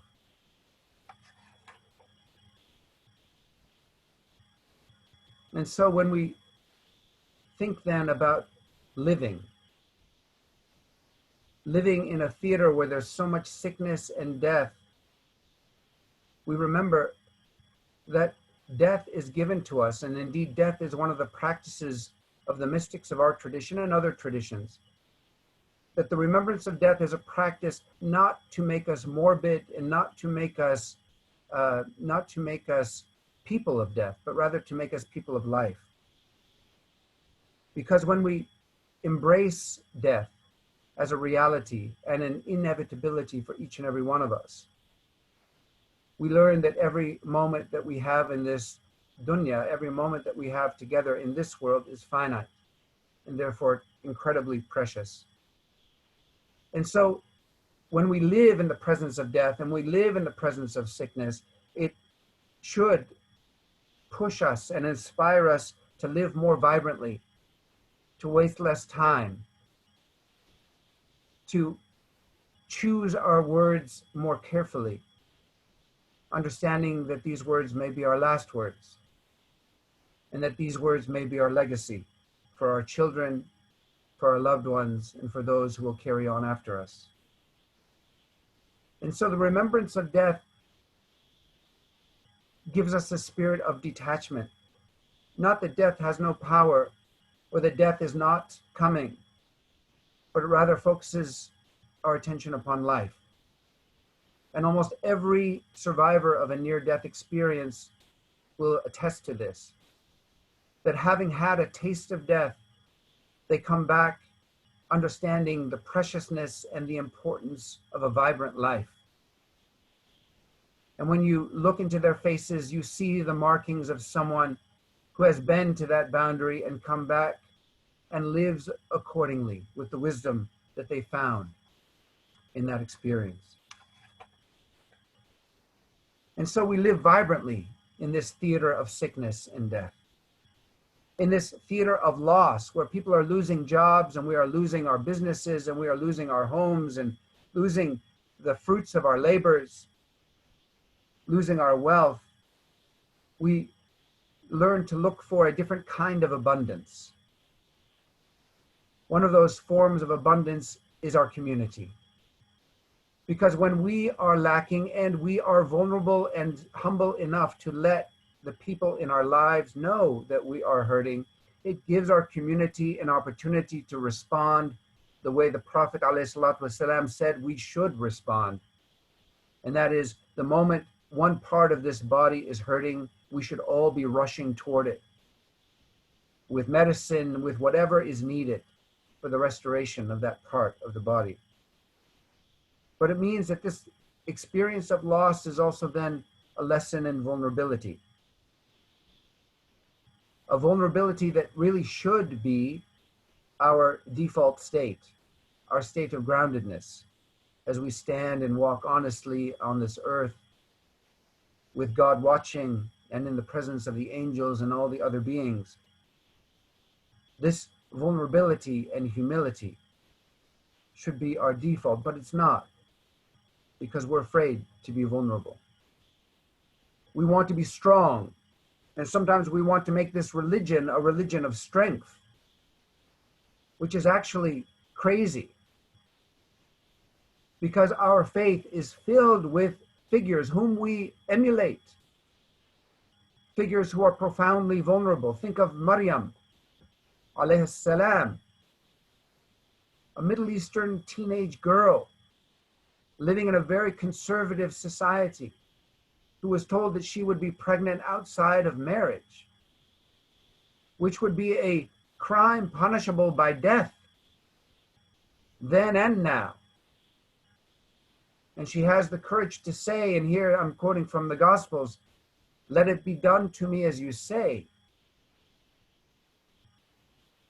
You know, growing up as a Catholic, we spoke a lot about Mary's virginity, and maybe that's because my mom had 4 boys, and she wanted to make sure that we were understanding how important that virginity was.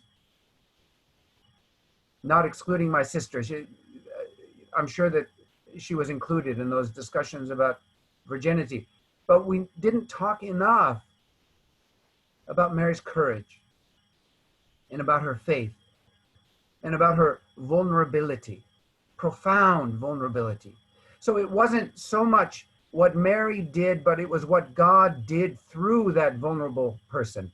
Because the power of this faith is not my power, or the power of any sheikh or sheikha, or the power of any country or military. The power of this faith is the power of God. And it is through our vulnerability that God's power becomes manifest in the world. This is not a religion of spiritual triathletes or of super athletes. We are broken, stumbling people. And it is in our inadequacy that God's adequacy becomes manifest.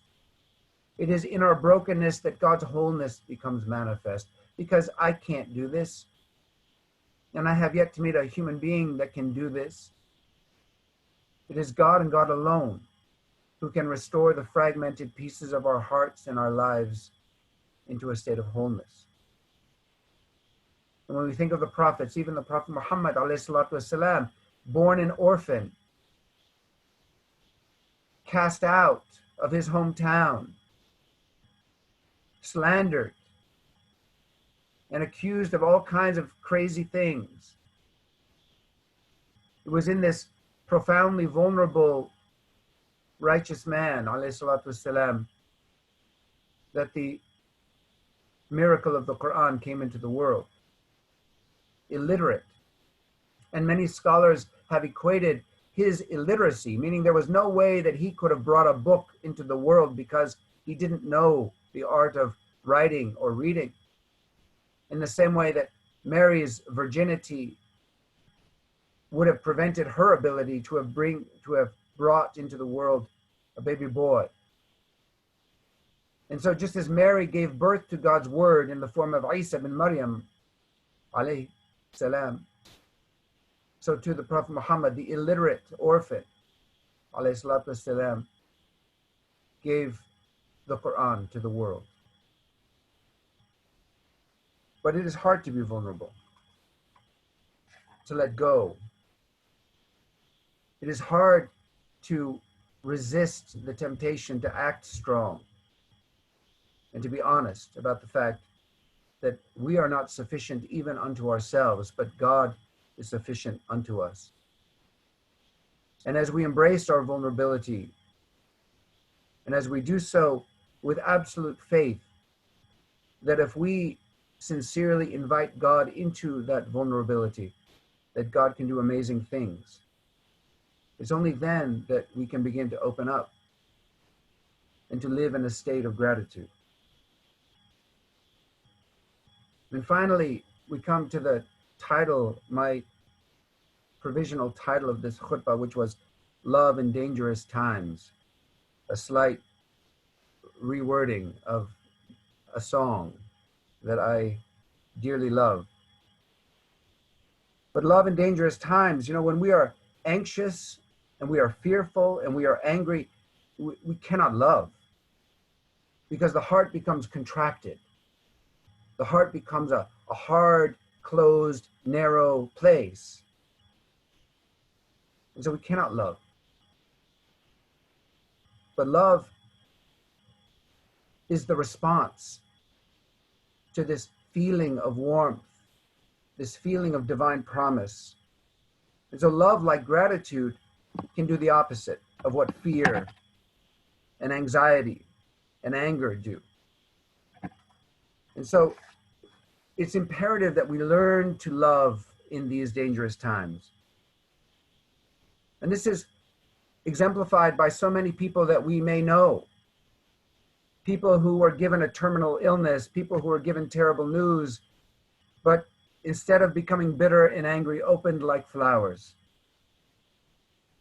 while others will shut down and become angry and bitter and self-absorbed, not to criticize anyone who's in that state,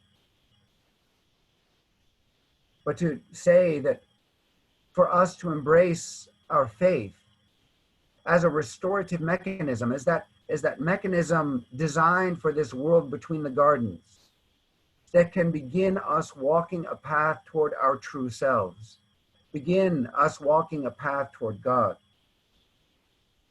begin us walking a path toward meaningful peace and healing.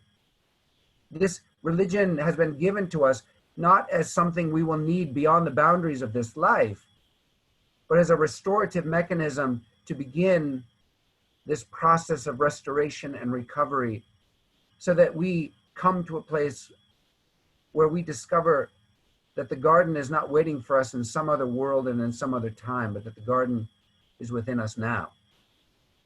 And our choice, regardless of what's happening in the world, regardless of what's happening in our lives, our choice is a choice to live in that garden or to live somewhere else as outcasts and as people who block the promise of hope and restoration and happiness.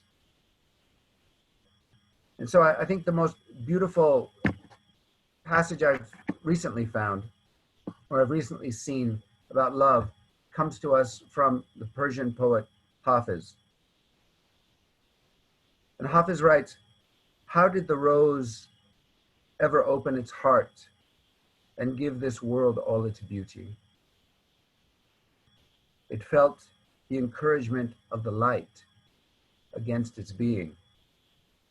Otherwise, we would all remain too frightened."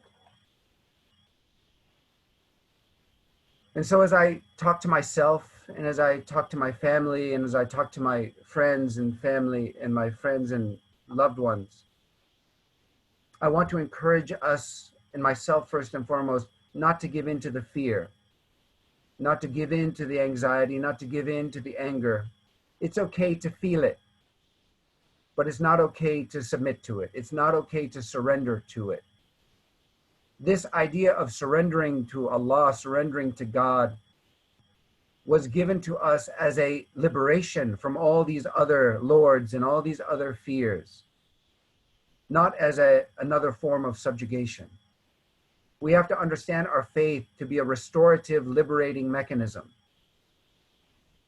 that will help coach us and guide us beyond fear, beyond anxiety, beyond anger, so that we can begin to feel the warmth of the light against our skin, and we can begin to open in gratitude and in love. And there are many practical ways that we can open up in love. I know that there are many angry people who are refusing to wear masks because they believe that it's their right to be maskless and to be infected and infect anyone that they come into contact with. But the liberation that is love is not a liberation of being able to do whatever we want. That's not the kind of freedom we're talking about. The kind of freedom we're talking about is a freedom that includes self-restraint. And so the restraining of myself, the restraining of my own freedom in love means that I don't go out and recklessly endanger other people whom I love or other people whom I don't even know well enough to love. Wearing a mask might mean that I'm doing an act as an act of love. I'm protecting the healthcare provider who is caring for me or might be caring for one of my loved ones. Distancing can be a form of love because I want for you what I want for myself, and that is I want you to be well and healthy and safe. Sharing our resources with those who have lost all of theirs is an act of love. Reaching out to those in isolation is an act of love. And so this freedom that we're talking about, this liberation of monotheism that we're talking about, is not a freedom of doing whatever we want. It's a freedom that comes with love. It's a freedom that means we become liberated from all of these selfish impulses, which can lead to the anger, to the anxiety, and all of these false self-identifications, identifying myself with a socioeconomic reality, identifying myself with a degree, identifying myself with a particular face or particular body, identifying myself with a particular skill set or a particular swag. All of these things can be taken away and all of these things fade. But the one thing that doesn't fade is the presence in the face of God. That's the one thing that abides. And so as we gaze upon that face and we become liberated in that love, we open like flowers in gratitude, and we understand that whatever is given to me in this life is meaningless unless I'm willing to share it. And so the call now as we end Ramadan and we go back to life, not as it was before, but a new life, is the call to live a life of love, of radical love, of crazy love, a love that doesn't always make sense in worldly, dunyawi terms, but to live that life of love in the midst of the danger, in the midst of the fear, in the midst of the anxiety.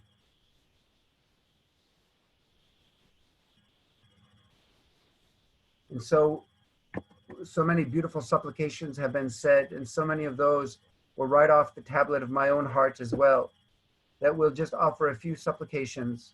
We'll do a final takbir, and we'll say Eid Mubarak, inshallah.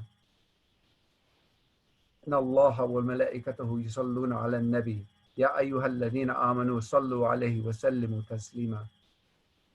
Surely God and the angels all send their blessings upon the Prophet Muhammad. O you who believe, send your blessings and your salutations and your prayers upon him abundantly. Allahumma salli wa barik wa sallim ala Sayyidina Muhammad wa ala ali Muhammad innaka hamidun majid. O God, send your blessings and your salutations and your peace upon the Prophet Muhammad and upon his family. Surely you are the one who is glorious and praiseworthy.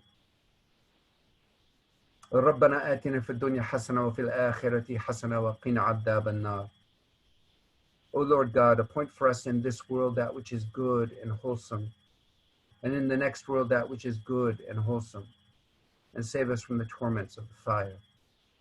O Allah, we ask you to save us from the fires that burn within our own minds and our own hearts and our own bodies, the fires of selfishness and judgment, the fires of greed, the fires of destructive anger. We ask you to save us from the fires that are burning within our families and our communities, fires of abuse, fires of oppression, fires of domination, fires of violence. We ask you to save us from the fires that are raging all across this world, fires of war, fires of poverty, fires of curable disease, fires of incurable disease. We ask you, O God, to save us from these fires, the fires of discrimination, the fires of violent oppression. We ask you to save us from all of these fires and guide us along paths of peace into the light of your presence, into the light of your restoration, your restoring love, into the light of your forgiveness. Ya Arham Ar-Rahimin. O you who are the most loving and merciful of all those who manifest love and mercy. O Allah, we ask you to accept our striving, bless our striving, and accept our fasting, whatever form our fasting and striving may have taken during this month. We ask you to bless it and to accept it. We ask you to amplify whatever good that we have done or whatever good that we have intended to do. We ask you to forgive us all the times that we've forgotten, all the times that we have slipped. We ask you to purify our deeds, to place a light in all that we have left behind now. Place a light to our right and a light to our left, a light before us, a light above us and a light beneath us. O God, increase us in light. Place a light in our speech, O God, a light in our eyes, a light in our hearts. Oh God, place a light in our loved ones who have gone before us, who have died. Place a light in their graves, and place a light in our graves. Place a light in this world and the next world, oh God. Increase us in light, for you are the light of the heavens and the earth. Oh God, we ask you to bless our deeds, to guide our deeds, to bless our intentions and guide our intentions, to guide us first and then to guide others through us. Oh God, we ask you for this, humbly, aware of our need for you, aware of your sufficiency. As we say, Hasbunallah, God is sufficient for us. Oh God, we ask all of these things. We ask for your blessings upon the Prophet Muhammad and his family. We ask for your blessings upon all of the messengers, those whose names we know and those whose names we do not know. We ask you for your blessings upon all of the awliya, your friends, those sanctified souls, those women and men in every faith and in every part of the world and in every part of history who have been living witnesses to your truth, to your love, to your restorative power. Those who have stood for the dignity of the creation and those who have stood for the dignity and stand still for the dignity of the creation and the dignity of the human form in all of its forms. Oh God, we ask for your blessings. We seek your guidance. We seek your forgiveness. We seek your constant companionship, remembering that you are always near. Alhamdulillah ya Rabbil Alameen. And all praise be to you, O Lord of the world. Allahu Akbar, Allahu Akbar, Allahu Akbar. La ilaha illallah. Allahu Akbar, Allahu Akbar. Walillahil hamd. Assalamu alaikum wa Eid Mubarak, my dear sisters and brothers and beloveds. May your Eid be blessed. May all the days ahead of you be better than that which is behind. And may we all see one another, inshallah, in a better place and bask in one another's beautiful, glorified forms in the presence of our beloved. Assalamu alaikum. Wa alaikum salam. Thank you, Timothy. Everyone, we are running late, and so we will probably take Because of me, sorry. We will probably take a few minutes break only instead of the 30 and go straight into the music and poetry and children's stories. So at the end of the program, we will ask everyone, if you want, to turn your cameras on so that we'll take a group photograph. So here in Los Angeles, we have a very remarkable controller, Mr. Galperin. So when he wanted to participate in our festivities, I responded affirmatively, quickly. Mr. Ron Galperin is the 19th controller of the city of Los Angeles, elected in 2013 and again in 2017.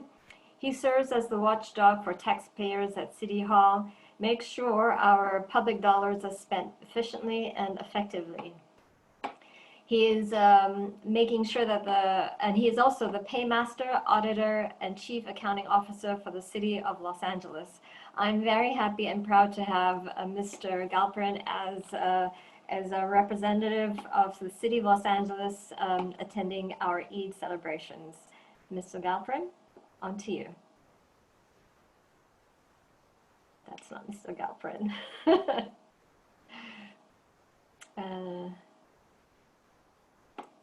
Just one moment, we'll bring him up.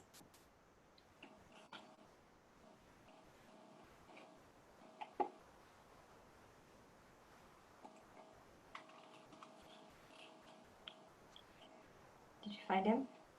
No? Aha! I think you can hear me. There you are. Okay, great. Thank you for joining us Sunday morning. No, my pleasure. Good morning. Salam alaikum. It's so nice to be with all of you here, and Eid Mubarak. Thank you. I thank you so much, Ani, for inviting me, and appreciate the opportunity to come together to celebrate this end of Ramadan. And it's really gratifying and really inspiring to hear so many voices and important progressive voices and people on this call coming together of so many faiths and traditions, including Native and Indigenous brothers and sisters. It's vital that we have these spaces, be they physical spaces or be they virtual spaces, for people of faith who also share a progressive set of values. My own story is that my husband is a rabbi, a progressive rabbi here in Los Angeles, and his congregation has actually been holding all of its services and classes via Zoom and Facebook and of course YouTube and so many other platforms. He actually has more people engaged now than ever before, which says that even though we are separated by physical distance, there's still so many wonderful ways to connect. And I think connecting in these spaces for communities of faith is so crucial. I remember when I was first coming out many, many years ago now, and it was a different world in so many different ways, that walking into a progressive Jewish congregation for me was eye-opening and tremendously affirming. And what you're doing is exactly that same thing, and it's absolutely wonderful.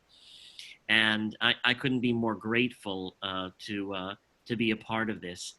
Since I know so many of you who are on this call are from Los Angeles, although not everybody, amidst this COVID crisis, I wanted to just call your attention to a couple of different resources that are out there.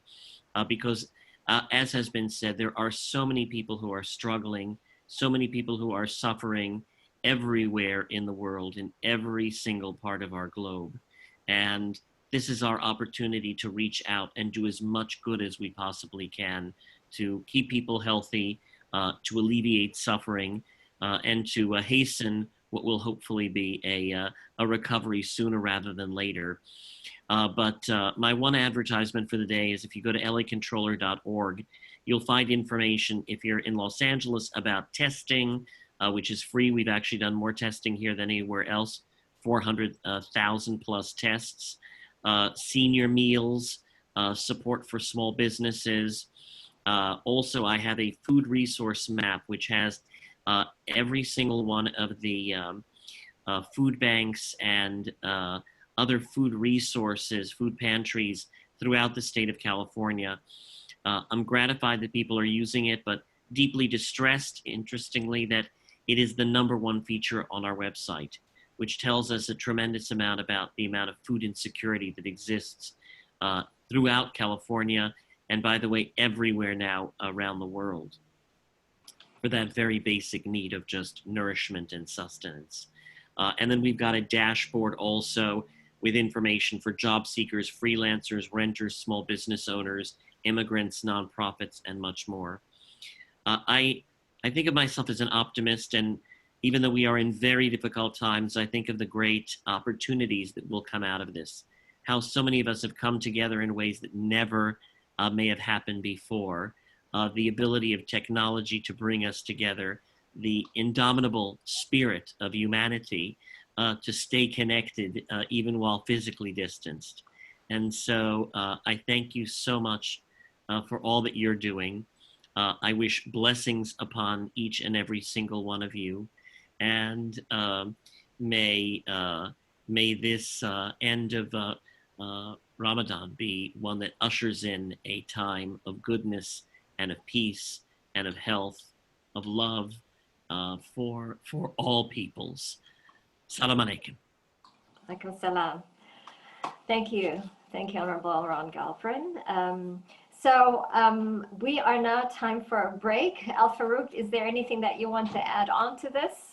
You know, the message that's been coming through is what Allah tells us in the Quran: with adversity comes ease, and Allah has promised us 2 eases for every adversity. And maybe this is part of the ease, the coming together of hearts and peoples across continents. Thank you, everybody, for being here. Our 30-minute break has dwindled to, let's say, 10 minutes.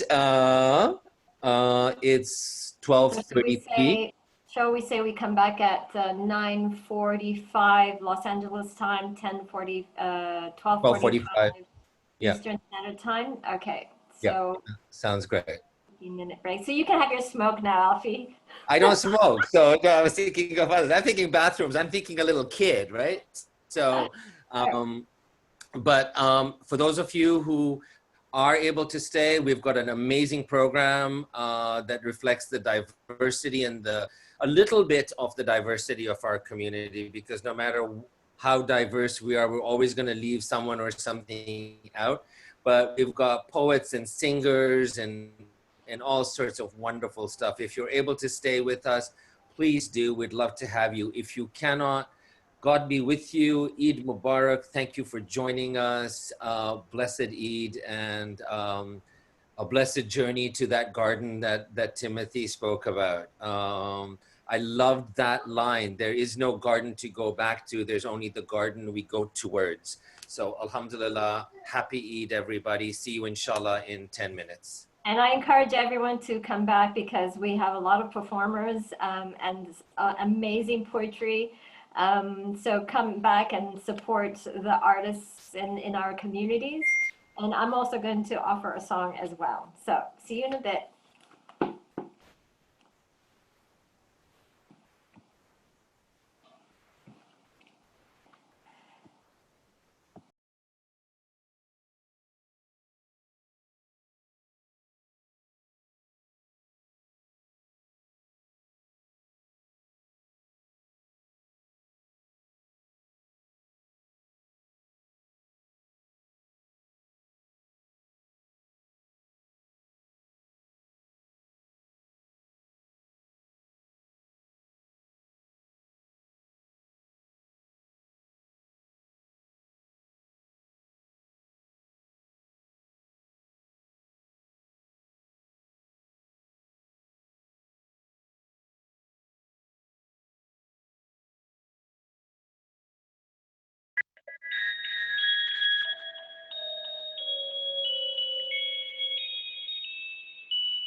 Religion, color, race are ways to categorize you.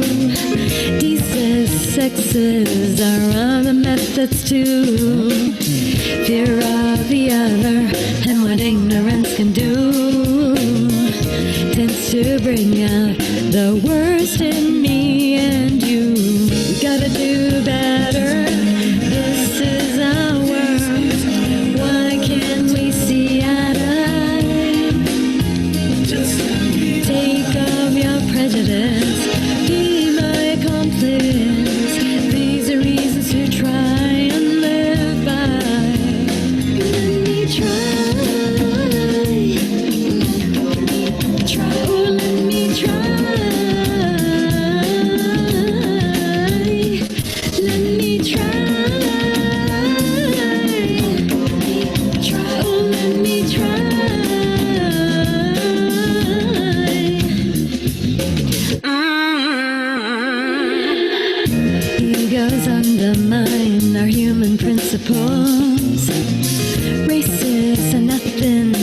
coward group of people. Refugees are dying, trying just to live. It's just not fair when there's enough to share. We gotta do better. This is our world. Why can't we see eye to eye? Just take off your prejudice. Be my accomplice. These are reasons to try and live by. Let me try.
Peace with myself.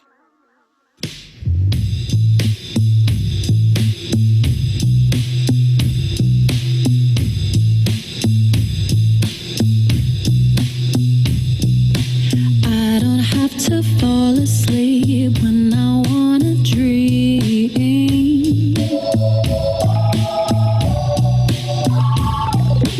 I've been over counting sheep, numbers felt too absolute for me.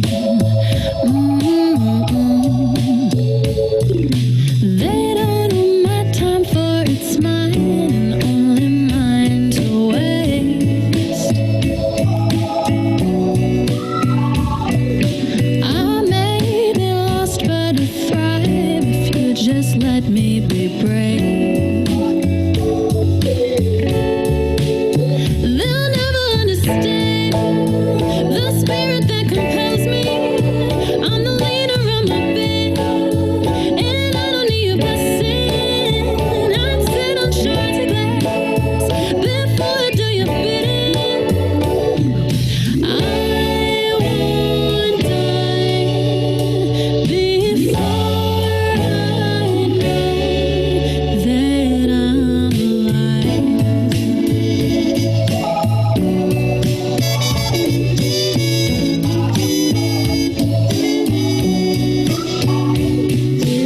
I need outside air to breathe. There is glory in mundanity. Just a dose of morning calm. I'll be ready for calamity. They don't hold my life, for it's mine and only mine to waste. I may be lost, but I'll be fine. Rather be lost than detained. They'll never understand the spirit that compels me.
Okay, I suppose we're back. Is that right? Is Troy here?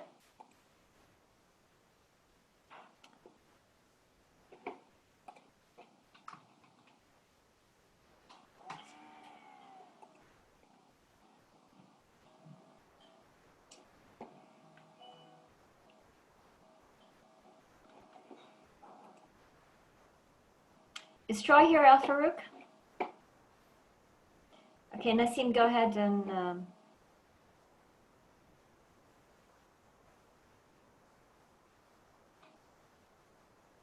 Nassim, you're on. Sorry, I was proving people. Assalamu alaikum, everyone. I would like to introduce you guys to the second portion of the program. With this, I would like to first say Eid Mubarak, and I welcome you to the celebration of Eid. Over here, we will have performances by people of our community. So please stand by and gather your family as we enjoy amazing performances. I'll hand it back to Troy and Ani to introduce our performers as we go on. Ani? So I am going to introduce Troy. Is he around? I'm here. Okay, great. So Troy, as you know, is the co-founder of El-Tajweed Tawheed Jummah Circle, and he's going to be performing a few songs, and I think, Troy, you're going to take over from here for your segment, right? Yes, I am. All right. Thank you. Hi, everybody. Salam alaikum. My name is Troy Jackson. I'm coming at you from Toronto, Toronto Island, Canada. And I'm here to introduce to you, is Urvah online?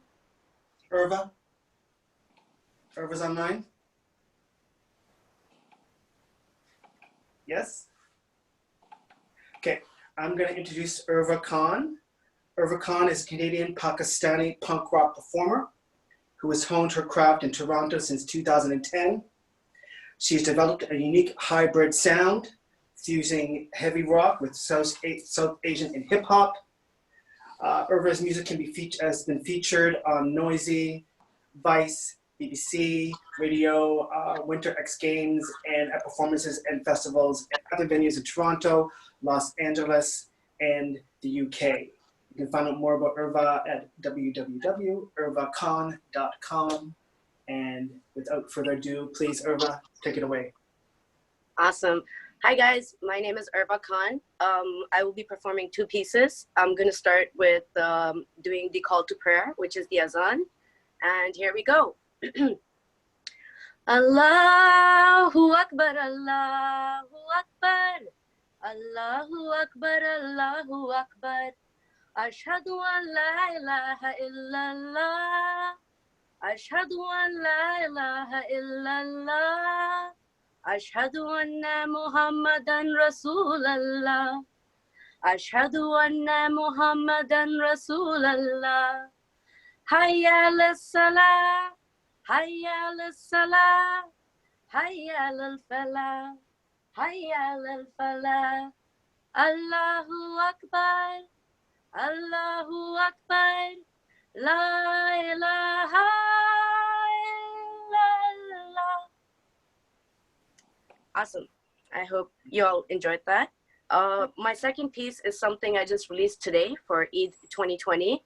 It is a poem, a prayer, written by a very prominent Pakistani poet by the name of Allama Iqbal. So yeah, it's in my mother tongue in Urdu. I kind of have papers because I don't have the lyrics memorized as of yet. So yeah, I hope you enjoyed this one too. लब पे आती है दुआ बन के तमन्ना मेरी जिंदगी शम्मा की सूरत हो खुदाया मेरी हो मेरे दम से यूं ही मेरे वतन की ज़ीनत जिस तरह फूल से होती है चमन की ज़ीनत हो मेरा काम गरीबों की हिमायत करना दर्दमंदों से ज़ईफ़ों से मोहब्बत करना मेरे अल्लाह बुराई से बचाना मुझको नेक जो राह है उस राह पे चलाना मुझको मेरे अल्लाह मेरे अल्लाह मेरे अल्लाह मेरे अल्लाह मेरे अल्लाह. Thank you guys. Beautiful. Thank you, Urvah. Thank you. Assalamu alaikum. Thank you. Now, I'm going to be introducing our next performer, and I'll introduce Seemi Ghazi. Seemi Ghazi is a lecturer in classical Arabic, poet, a Sufi, and a performer of Muslim vocal arts, and a very, very, very lovely person. Seemi, are you there? Alhamdulillah, I am. Assalamu alaikum wa rahmatullah, Eid Mubarak, Eid Saeed, Eid Kareem to all of you, and thank you to ETJC, Mubarak on your 11th birthday. That's like birthday one, it's like the double Tawheed birthday for El Tawheed Jummah Circle, to Muslims for Progressives Values. Thank you for the beautiful khutbah, the salawat, the dua, the fatihas. It was, and the opening smudge. It was wonderful. So I greet you from the traditional unceded ancestral territory of the Squamish, Musqueam, and Tsleil-Waututh here in a rainy Vancouver, trying to get a canopy up to have a few family over in the garden. And by El-Farouk's request, I'm going to perform the Allahu, the Naat, praise in praise of the Prophet, which was composed by his companion, Sayyidina Hassan bin Thabit, radiallahu ta'ala anhu. And it's said that he recited this Naat, this poem, in the presence of the Prophet, and the Prophet received it and loved it. And the melody is an Indian. Oh, what happened? I just left. Oh no. No, you're still there. I'm still there? Okay. I still see you. Yes, I think. Yes, everybody's good, I think. Okay, I'm here. Yeah, so, and this was, has been made beloved by my great uncle, Qadi Wahid Zafar Qasmi. If you've heard this growing up, that was his voice. So it's always an honor for me to sing. And it says, morning was illuminated by his face, by the rising of his face, and evening is adorned by his dark tresses. So Muhammad is our Sayyid, our teacher, our Lord, and our honor comes in responding to his call. الصبح بدا من طلعته والليل تجا من وفرته كنز الكرم مولى النعم هادي الأمم لشريعته الله الله الله الله الله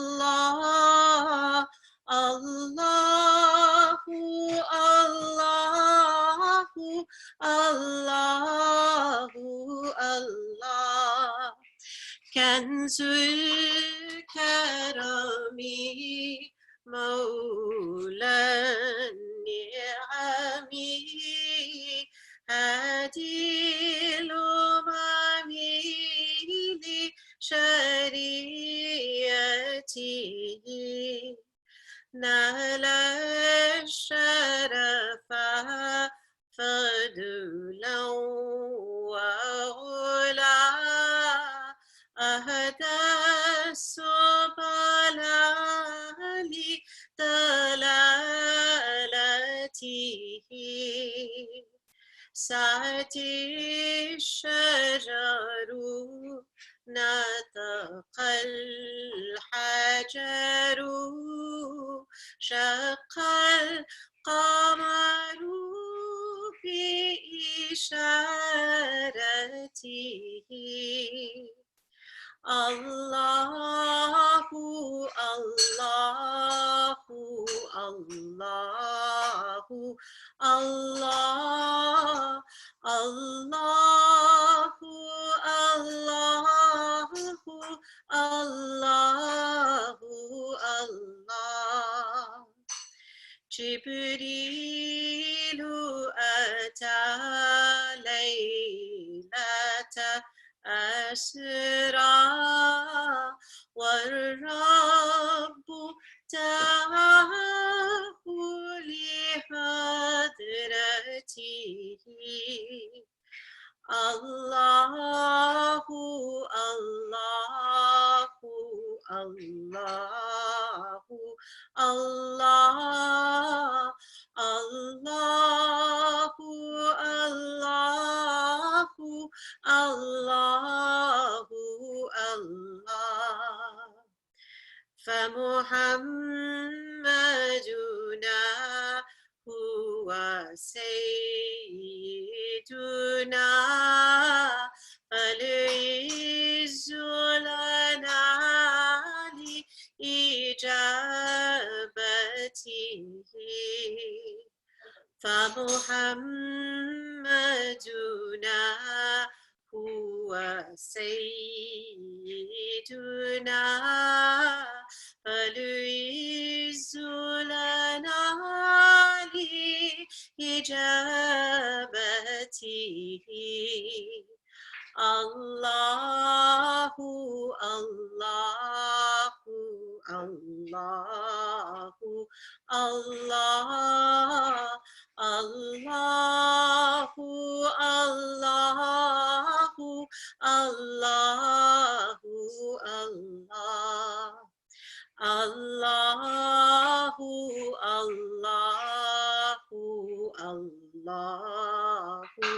الله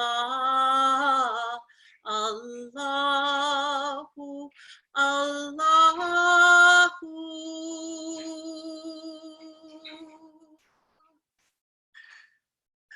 لا إله إلا الله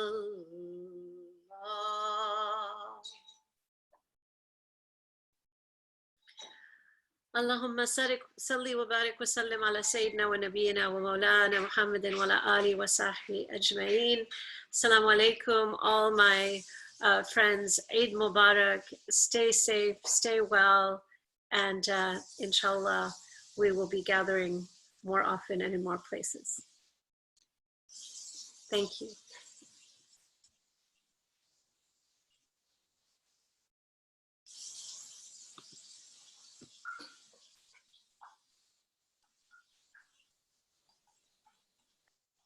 You're up, Troy. Okay, I am up. Ani, are you giving me an introduction or am I just gonna go for it? You are doing, you're still doing your part. Oh, okay. I think he's asking you whether you're going to introduce him as a performer. I posted his bio in the text, just a couple of about. I don't understand. I think. Okay, got it. Sorry. That's okay. Yeah. Yes. Troy, where are you?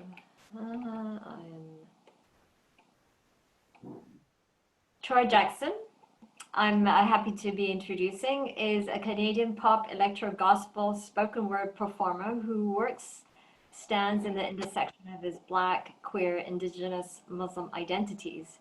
Troy has held audience in varied venues in Amsterdam, Berlin, Cape Town, London, UK, Vancouver, Montreal, and Toronto.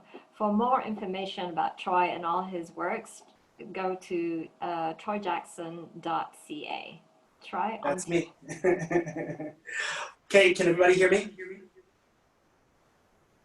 Good? Okay.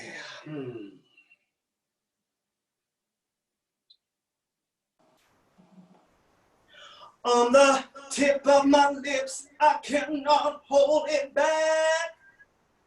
Cannot sit here where I sat. Revolutions per heartbeat, concrete of the soul, for the love of the breath, glorious, let it go.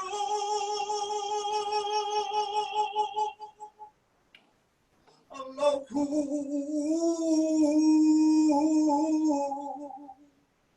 Allahu, Allahu, Allahu.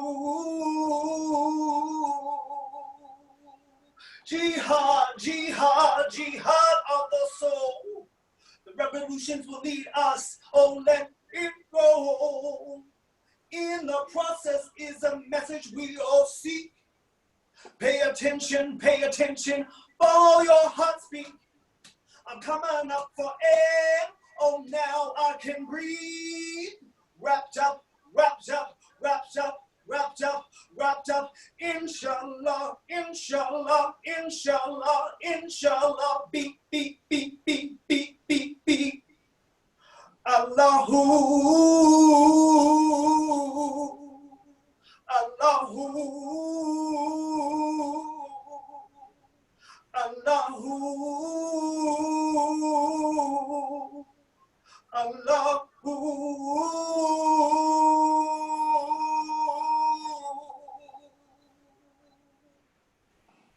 Thank you. Okay, let's turn off my technology. And for me now, I'm up, and I'm going to be introducing to you poetry by Afua Cooper. Okay, if you don't know who Afua Cooper is, please do a little Google search and look this beautiful, amazing soul up. Dr. Afua Cooper, a Black Muslim woman. She is considered one of the foremost experts in Black Canadian history. She's author and a poet. She is a full professor and holds the James Robertson Johnson Chair of Black Canadian Studies at Dalhousie University, Nova Scotia. Big up Nova Scotia, that's where I'm from. She was also the Poet Laureate of Halifax from 2018 to 2020. Her awards and accomplishments are Canadian Trailblazers Award, Historica Canada, that's 2017, 2016, Honorary CBC, Hanging of Angelique, named as one of the best Canadian books published. 2016 Honorary 100 Accomplished Black Women, Ryerson University. Dr. Cooper is a pioneer in exploring, highlighting, and mainstreaming the history of the Black diaspora in Canada, including historic Black populations. Without further ado, Dr. Afua Cooper. Thank you very much, everyone. Thank you, Troy, for such a lovely introduction, and to all who presented and to all who are participating. My poem is about John Weir. John Weir was a Black cowboy from Alberta, but originally from Texas, but he lived in Alberta, Canada. And I often think of John Weir a lot. He went through a great deal in his life. He was born a slave in South Carolina. He became orphaned at an early age, as was the case of many enslaved children who were orphans, their families beaten and taken from them, beaten and killed. But John Weir had a talent with horses and cattle. And so I give those animals to him as his totem. In his African past, his families would have had totems, totemic animals. So this poem is a meditation on the life of John Weir. It's a much longer poem, but I've shortened it for our meeting here. And I call it John Weir, Magician Cowboy, to the memory of John Weir. They tell us, you brought the longhorn cattle all the way from Montana to these parts. You rode for 1,000 miles. You fled South Carolina to Texas after slavery ended. Though blacks were now free, they still had little liberty. White men defeated in the Civil War could not abide living with emancipated blacks, and so they instituted racial terror, bloodbaths, and lynchings. In Texas, you became a cowboy, working cattle, breaking horses, wrestling steer, answering the call of your totem, cattle and horse. Some say you were born in a saddle. Your mama gave birth to you while escaping slavery on a horse, but they caught her. They say you got the spirit of the horse from her. The story is told that before slavery, she was a royal horsewoman from Oyo. Others say it was your father's father, a cattle herder from the African savannah, from whom you received your cow wisdom. They say he traveled for aeons with his herd until he came to the forest kingdom of Osai Tutu. It was there he took the name Oware. You speak the language of horse and cattle. You can tame any bronco. You can calm any wild bull. John Weir, magician cowboy, part of the brotherhood of black cowboys who have been erased from the history of the West. Alberta beckoned. A white man named Stimson wanted you to take 1,000 head of longhorns to Canada, a territory called the Northwest, still owned by the Hudson's Bay. Canada was a monarchy, not a republic like the one you lived in. 1,000 longhorns from Montana to Alberta. You followed the North Star. John Weir, John Ware, John Oware, son of the house of Asante. If not for the slave trade, silk and kente would have draped your body. The king would have sent you on diplomatic missions to Oyo, Gonja, Salaga, Hausa, and Songhai. The symbol of your authority, a cowtail dipped in ochre. With your long horns you crossed prairie scrubland, silent, with luminous sadness in your eyes, until you reached Brooks, Alberta, in a new territory that, like Oklahoma, was brutally taken from the original inhabitants. What is the difference between a republic and a monarchy, you asked yourself. You hated Calgary and went there only when you must. In Calgary, you had to step off the sidewalk whenever a white person approached. You could not darken the entrance of any hotel or boarding house. Calgary reinforced the shame of your skin, a badge of dishonor, the dishonor and shame you thought you had left behind in South Carolina and Texas. Only in the wide open prairies did you feel truly free.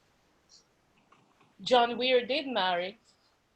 She came from the east, Whitby, Alberta. She had a sensible name, Mildred. She lived with her parents in Calgary. You visited only twice before you proposed marriage. She had a good carriage and a sure and quiet smile. She accepted the offer. You wed. She went off with you to your home in Brooks, Alberta, and lived with you among cattle and horse. Your 3 children grew up riding horses and having cows and ponies for pets. Later, your 2 sons would fight in the Great War. In the early mist of the morning, you still dream of your mother being whipped half naked, her screams waking you up. You hold Mildred close, then ease out of bed and walk to the children's room. Janet is lying in her crib, dreaming peacefully. Bucking broncos, you must go to Calgary to participate in cowboy frolic. No one can ride a bronco like you. No wild horse has ever thrown you. In Calgary, you showed them how to tame feral horses, play with them, put cattle to sleep simply with the vibration of your voice. Your heart work helped to create the bacchanal that has become the Calgary Stampede. Yet your name, John Weir, is written out. The grief of losing Mildred. She died from pneumonia and typhoid. You cry with your motherless children. Who knew that loss could hurt so much? A white man comes to your door. He is rich and famous. He has a horse for you to break. The children tell you not to go. They hang on to your coat, but you owe the man a favor and the money is good and you have to support your motherless children. Today is your 55th birthday. Mildred would have baked you a cake. You go. For the first time in your adult life, a horse throws you. Before you fall, you hold onto its reins, and in cruel faith, your hold has the power because you are so strong, John, to pull the horse down on you. You look into its blood-filled eyes, feel the breath from its snorting nostrils. His weight is an everlasting mountain. He crushes you. You close your eyes and your spirit flies over prairie lands, rice fields and indigo vats to the forest kingdom of Osai Tutu. Akwabe Oware. Welcome back, Oware. They say your funeral was the biggest Calgary has ever seen. John Weir, John Oware, John Oware, John Weir. In Calgary, the newspapers called you the greatest cowboy who ever lived. Horse breaker, steer wrestler, shaman. Thank you. Thank you. Thank you. Next we have Banuzan. Banuzan is a poet, librettist, translator, teacher, editor, excuse me, just here, editor, and poetry curator, with more than 200 published poems and poetry-related pieces, as well as 3 books.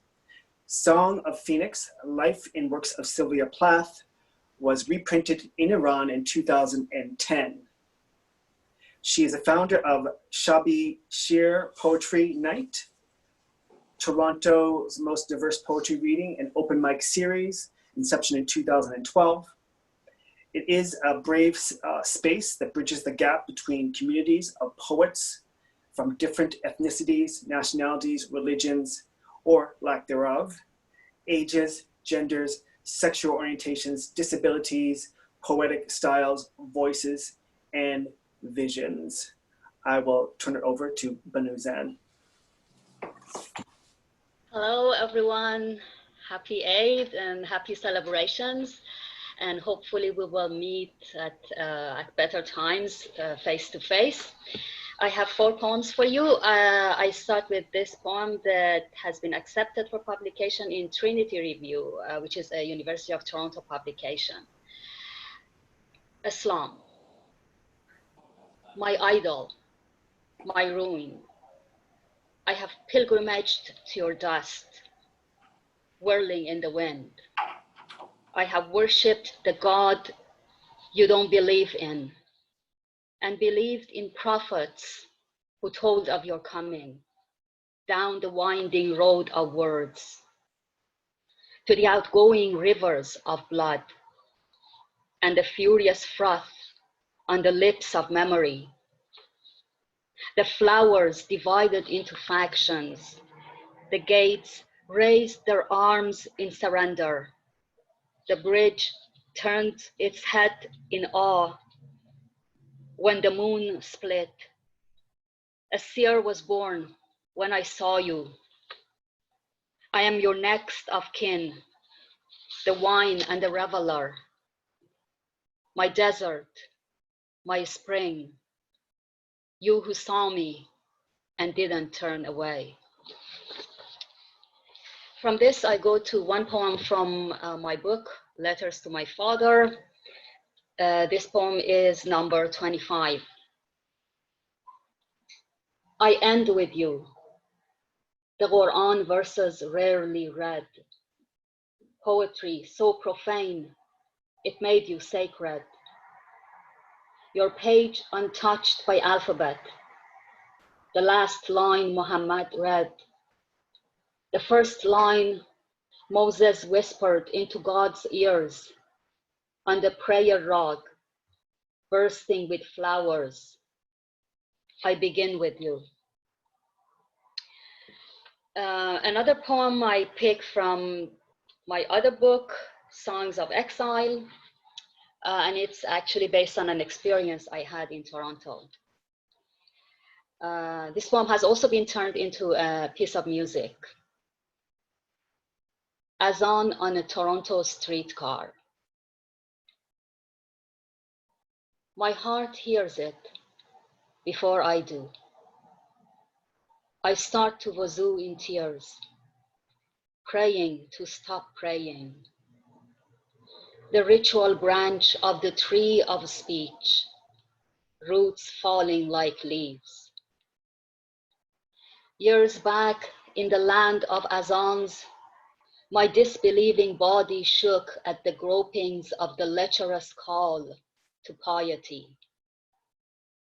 In the land of now, this call to freedom by a slave frees me from separations, shackling questions released by love, shaking roots to the falling fruit.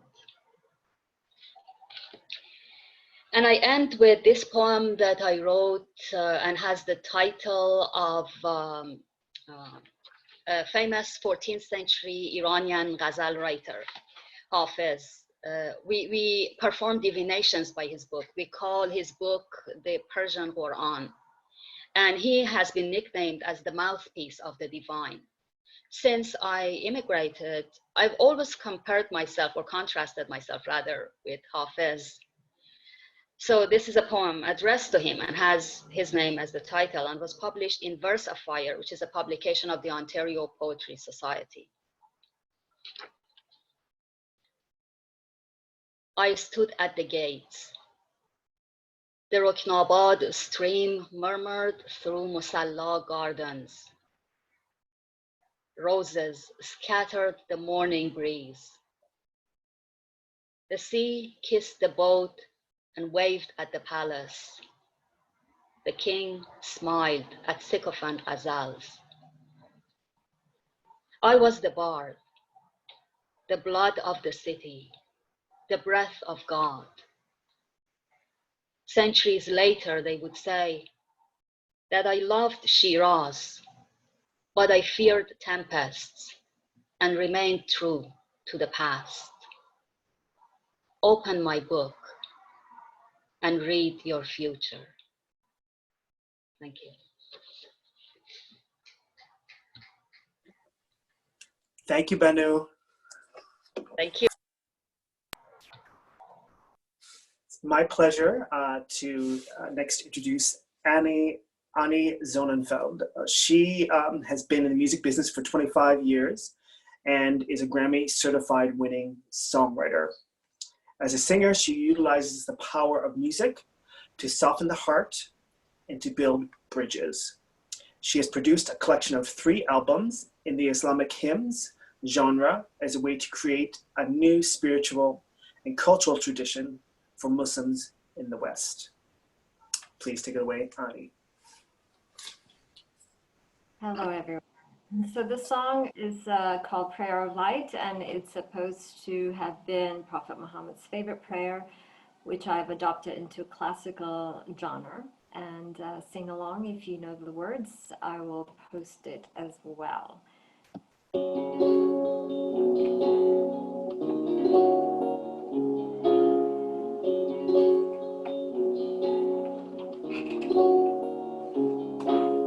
Oh Allah, grant me light in my heart, light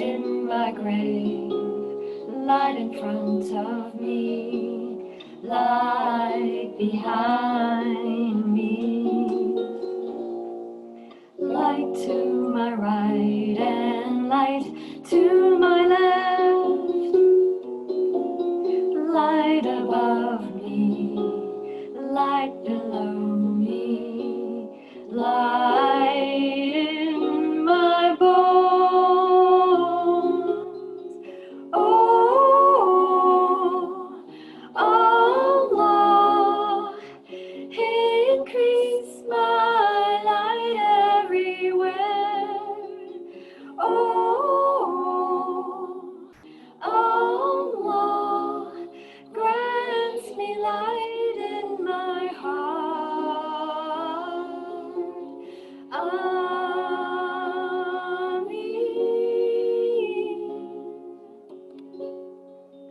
Amin. Light on my tongue and light in my hair, light in my flesh, light in my blood, light within myself, light on my tongue, light in my eyes, my ears, light in front of me, light behind me, increase my light. Oh, Allah, increase my light everywhere. Oh, Allah, grants me light in my heart. Amin.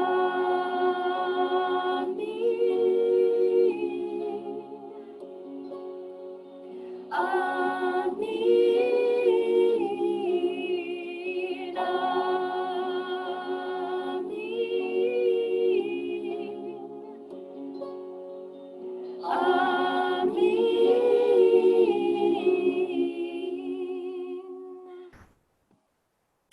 Thank you. Amin. Now I would like to introduce to you our extraordinary poet from MPV Columbus. His name is Frank Premier, and he's a Sufi poet. He's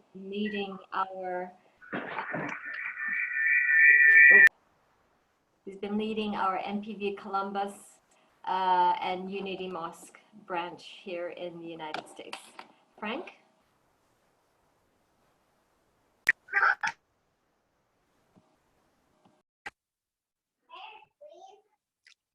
Do you hear me? Good. It's been my only discipline is writing poetry. Everything else is just chaotic in my life. Every day, a new poem. I've selected 4 little poems to share today. First, Settled Leaves. On unseen currents in the air, leaves are carried here and there before they finally settle down to rest upon the ground. On countless woes and cares, bright hopes and deep despairs, pride spins round and round till humility is found. But let settled leaves beware, fresh winds can rip and tear, and pride can still rebound ere the final trumpets sound. This one called Goodness. I am these eyes goodness sees goodness through. I am these ears wherein goodness hears goodness too. And though I soon must sleep, goodness will yet goodness keep. There'll be new eyes and ears to hear and see in coming years. And even when on earth no breath is drawn, still will goodness carry on. So I need not my death to cry. Goodness, death may not deny. Although my life is caught in time, the eternal yet is mine. This one, note to myself. Shut up, please. Words hold no reality. All praise is mere idolatry. Awestruck dumb's the only piety. Hush. And finally, this theological poem that I've entitled tapers, but which El-Farouk calls my poop poem. After much assiduous detection, prolonged and serious reflection, I've seen a piece of God's perfection. Take note yourself, if modesty allows, when next you empty out your bowels. Ere you give the tank a jerk, turn round, inspect your morning's work. Though your logs emit some awful vapors, before they're hidden in toilet papers, take time to note their gentle tapers. Thus creation's proved sublime. It's by grace of this design, we all can take a righteous crap, undisturbed by sphincter snap. Thank you.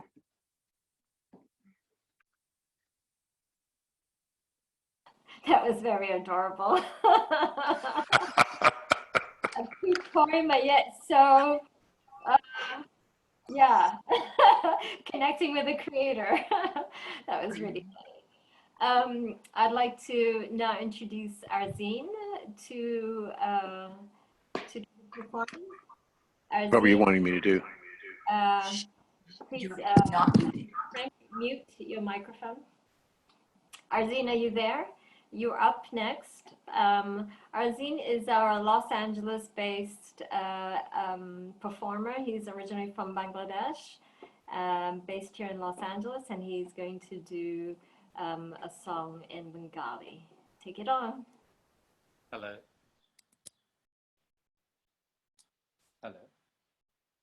Hello. Hello. Okay, Eid Mubarak, everyone. Let's say Mubarak, okay.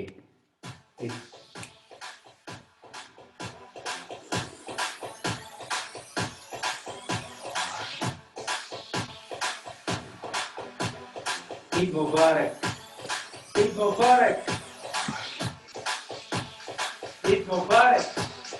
Eid Mubarak.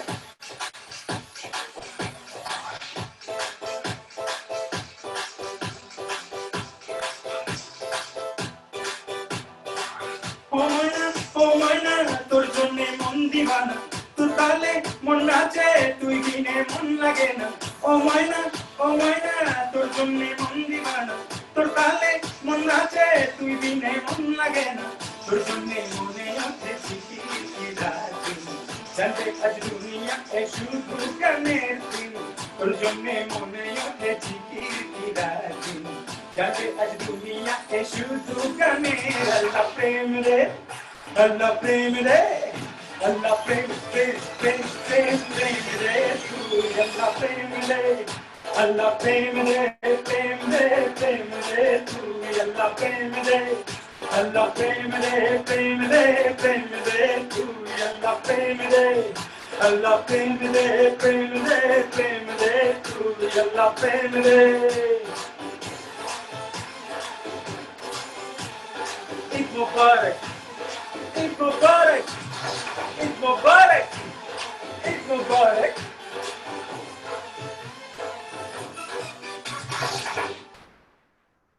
অনেক হলো প্রেম নিয়ে লুকোচুরি খেলা, এবার আমার এলো মারার ভাঙার পালা। তোর প্রেমেতে পাগল হয়ে নাম পেয়েছি কৃষ্ণ, তুই রাধাই আমাকে ছেড়ে আমি বড় নিঃস্ব। তোর প্রেমেতে পাগল হয়ে নাম পেয়েছি কৃষ্ণ, তুই রাধাই আমাকে ছেড়ে আমি বড় নিঃস্ব।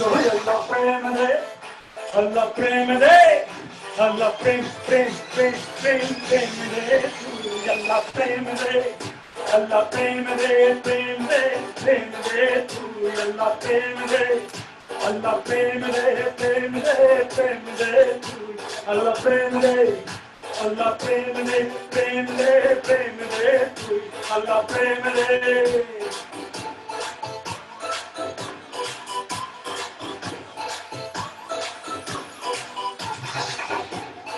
Thank you, MPD.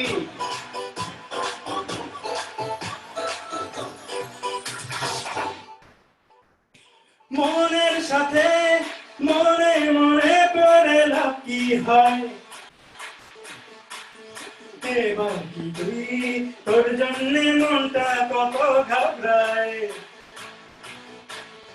আয়নায় আমি মজনু হইয়াছি পরাণের লাইলি তুই না হয় আজ আমার সাথে গলা ছেড়ে গাইলি আয়নায় আমি মজনু হইয়াছি পরাণের লাইলি তুই না হয় আজ আমার সাথে গলা ছেড়ে গাইলি আল্লাহ প্রেম রে আল্লাহ প্রেম রে আল্লাহ প্রেম প্রেম প্রেম প্রেম প্রেম রে তুই আল্লাহ প্রেম রে আল্লাহ প্রেম রে প্রেম রে প্রেম রে তুই আল্লাহ প্রেম রে Allah prem de prem de prem de tu Allah prem de Allah prem de prem de prem de tu Allah prem de Allah prem de prem de prem de tu Allah prem de. Thank you MPV, thank you again. That was awesome. Yay! I hope you guys were all dancing out there.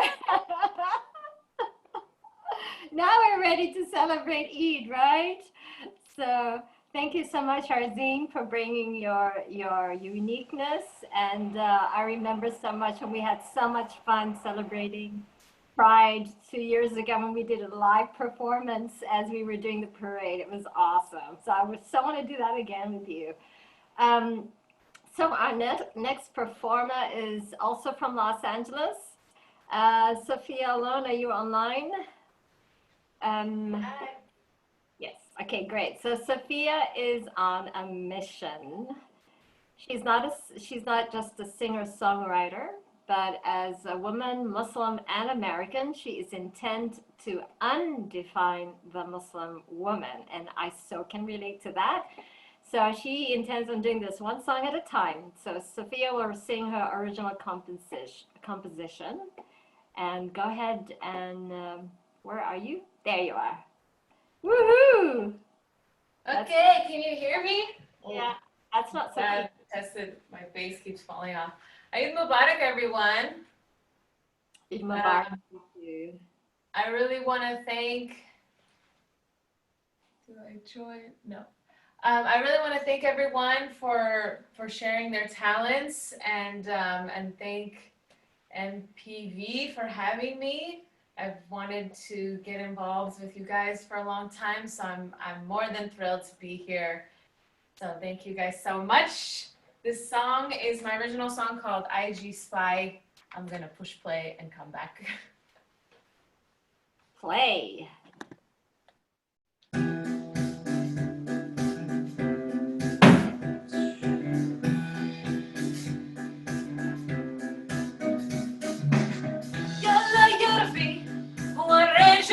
J'y rêve, bismillah. Dieu vient ici, dis-moi c'est pas maintenant et ce n'est pas lui. So how much to pay?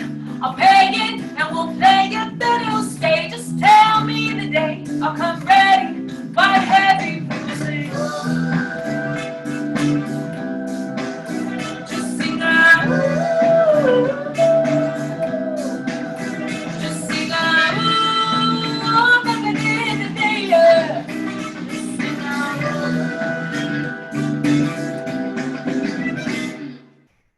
Tu m'as montré qu'il avait deux yeux gauches, mais c'est le Eid souffrit. Yalla yarbi, wahazed, headekshi, I'm jealous and tired. I spent all day with him, for me just an IG spy. Lord, take back this space. I had to write this song cause I sent him to me. Sing out. Sing out.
much. Eid Mubarak. Eid Mubarak to you, my dear. Bravo, thank you. Now I'm going to, I think I say goodbye, and I'm gonna say goodbye until, oh wait, hang on a second. Right now we're going to go to Nas, and Nas is from Los Angeles, and she's gonna take over from here. Hey everyone. Well, first of all, I hope you guys are enjoying our program. We are gonna go ahead and follow the family tradition and take the Eid photo. So if you consent to having your photo taken, please do keep your camera on. If you do not, go ahead and turn off your camera. Please note that if you do not have your camera, it will not be included in the final snapshot. If you would like to just have a sign that says Eid Mubarak, you're more than welcome to have that up too.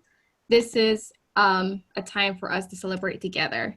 So I will give you guys a few minutes, maybe 1 or 2 minutes, to just prepare yourself, and then we'll go ahead and take a photo.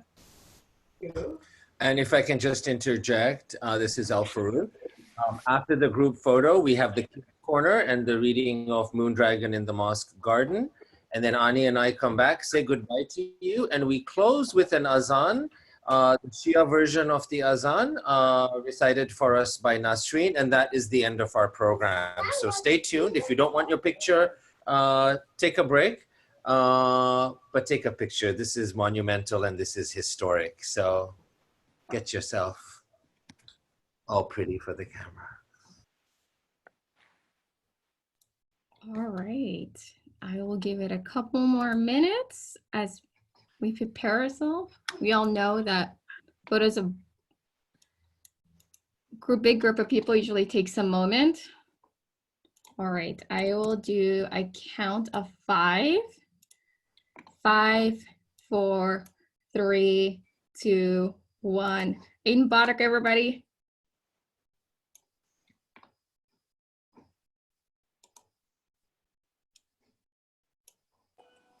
Do another one. Do another one, yeah? Yep, I'm doing it as we go. All right, this is another one coming your way.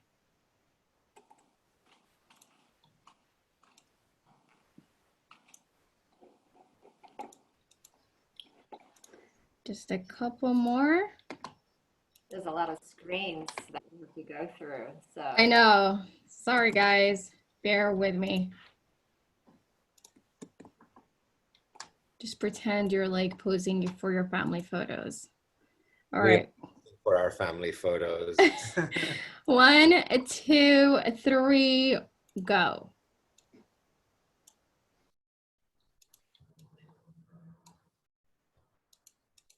All right, 1 more going up to the final screenshot. There you go. All right.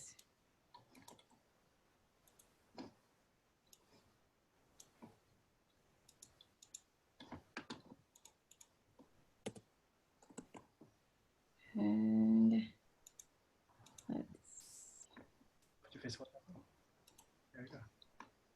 Okay, 1, 2, 3.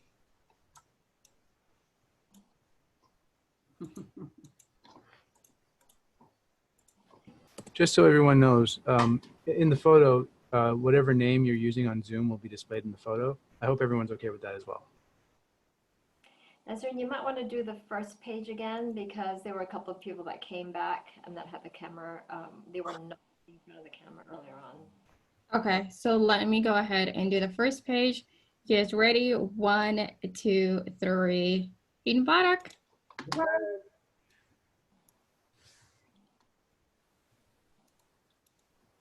All right, photo session over. My favorite part of Eid. We will go ahead. I'll hand it over to El-Farouk to introduce the next segment. Thank you. So it's my pleasure to have Saudi and Eve. They're going to be reading to you from a book that we wrote for Tajali. This is Tajali Moondragon Khaki Jackson. And the book was written before his birth, and it's about Tajali and his cousins at Eid prayers at the Unity Mosque. And we don't have a designated building as yet, but this is what we aspire to. And Tajali and his cousins in the book learn about nature and stewardship, about being khalifas. And this is our little gift to Tajali for his Eid, for his first Eid 3 years ago. So we're really happy that we can share this with you. And Tajali is showing you a picture from Eid that from last year that he took with his babas and his amma and his nana. So he wanted you guys to see that. So take it away, guys, and I think they're going to be screen sharing. I'm not sure. I think they negotiated that with Kelly and our teams. Yes. Are you online, Eve? Yeah. All right. Oh, this is Sari speaking here. Can you hear me? Yes, we hear Great. you. Go ahead. Yes. Well, assalamu alaikum. Perfect. Eid Mubarak, everyone. Thank you all for being here and for hosting this this collaboration. It's been great to actually have Eid experience that haven't had in years, honestly, with the community. So thank you all for doing this. I honestly have no musical or poetic or artistic bone in my body, so I really appreciated the performance before me. So I'm gonna start this with a quick kind of introduction song. I'm gonna keep it really short so I can do the book reading. So we clap and sing salam, we clap and sing salam. With our friends a story time, we clap and sing salam. So now, just bear with me for a minute while I share my screen so we can read the book here.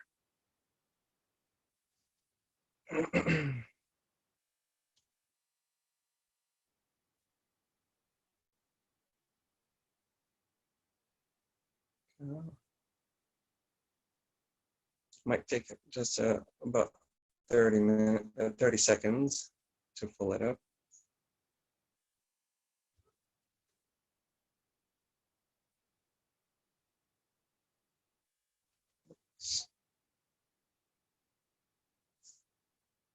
And share.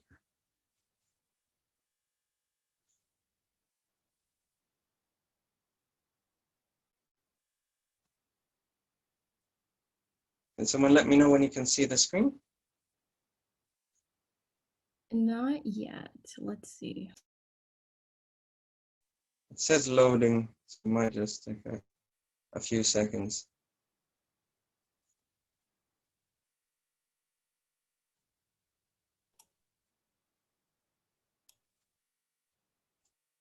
There we go.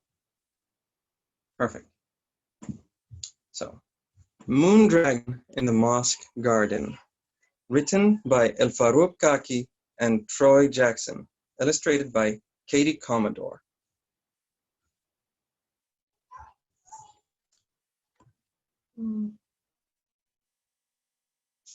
That's the first illustration here. Beautiful illustrations, by the way. Papa T enters Tajali's room and laughs. I'm glad you like the clothes I made, but now put them on, please. We don't want to be late. Lots of people stop to greet them with hugs and kisses, saying, Assalamu alaikum and Eid Mubarak. Tajali sees his cousins, Mushtaba and Asya, and toward each other. Some people can't tell them apart, but Tajali always can. Tajali loves how his Unity Mosque is gray on the outside, but full of color on the inside. On a sunny day, every room is full of bright rainbows, and the biggest ones go where the leader of the prayers stands. And today, that happened for the first time. Tajali, Mushtaba, and Asya cover Hajar in hugs and kisses before she goes to prepare. Asya points to the old garden and says quietly, Later, let's go outside. Tajali looks out, and just for a minute, it seems like he sees something Purple? Yes, he says, just as Daddy E calls him in to stand for prayers.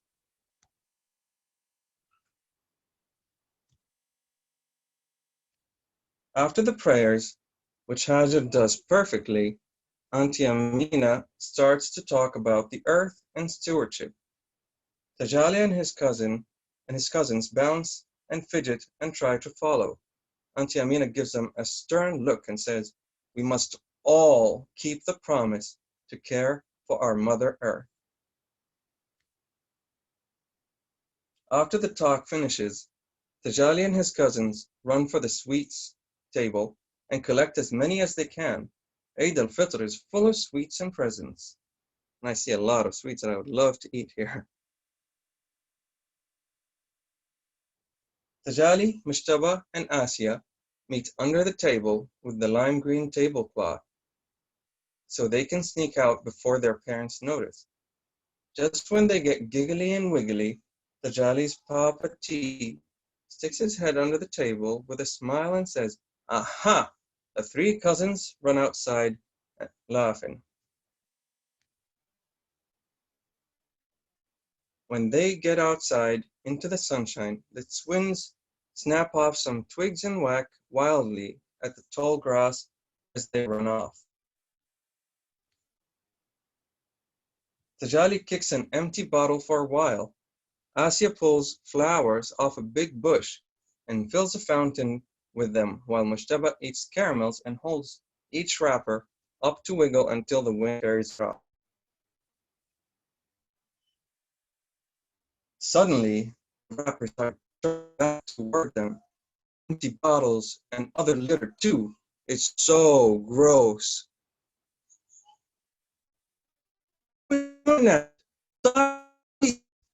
Tajali shouts, come on guys, let's get out of here, calls out Mushtaba. Nowhere, a stream says, did you learn anything from your Auntie Ameera's sermon? The kids look all over and they see a hazy purple shape of a small dragon. A breeze through the garden, ruffling its slippery feathers. You couldn't pronounce my name, says the dragon, tossing its head. So just call me Moon Dragon. That's what I am. Tajali asks, where did you come from? How come you can talk? What's a moon dragon? Asks Mushtaba. Moon Dragon just smiles and shrugs.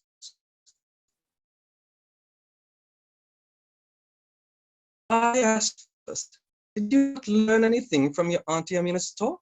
Were you just pretending to listen to her? Moon Dragon says. Moon Dragon shows Mushtaba and Asya ants carrying leaves, food, and bits of things and prescription. Look here, they are trying to do their wisely.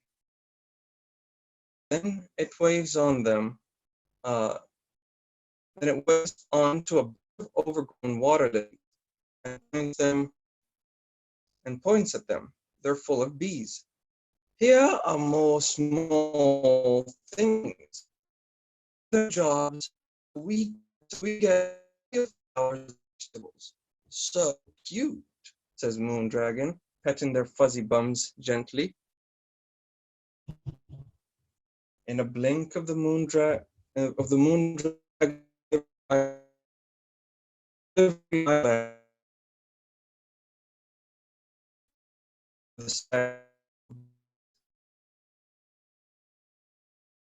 can you see how big a job it must be to them?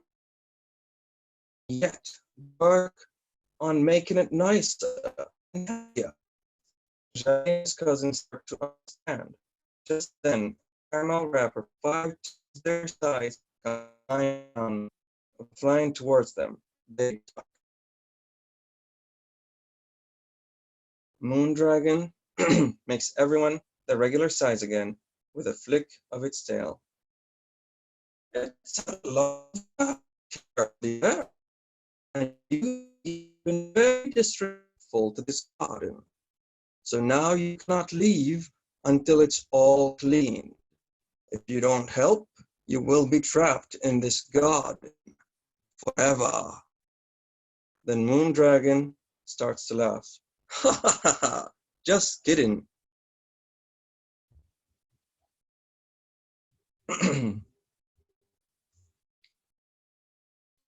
No one can make you give the earth your love.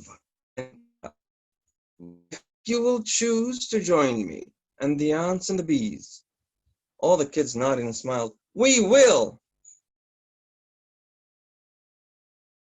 The Jolly and the twins helped Moon Dragon. They picked up the garbage, trimmed the plant, rubbed the stones, and water everything. In no time, the garden is looking beautiful, but their 8 outfits are not. Daddy and Papa T and Grandma Rose come outside looking for Tajali and his cousins. Just before they're going to scold the children, they notice how beautiful the garden looks. Tajali says, "Our friend Moon Dragon made us the size of bees and encouraged us to be nice to Mother Earth." So imaginative, these children, Grandma Rose said. Looks like Aunt Ameera really inspired you.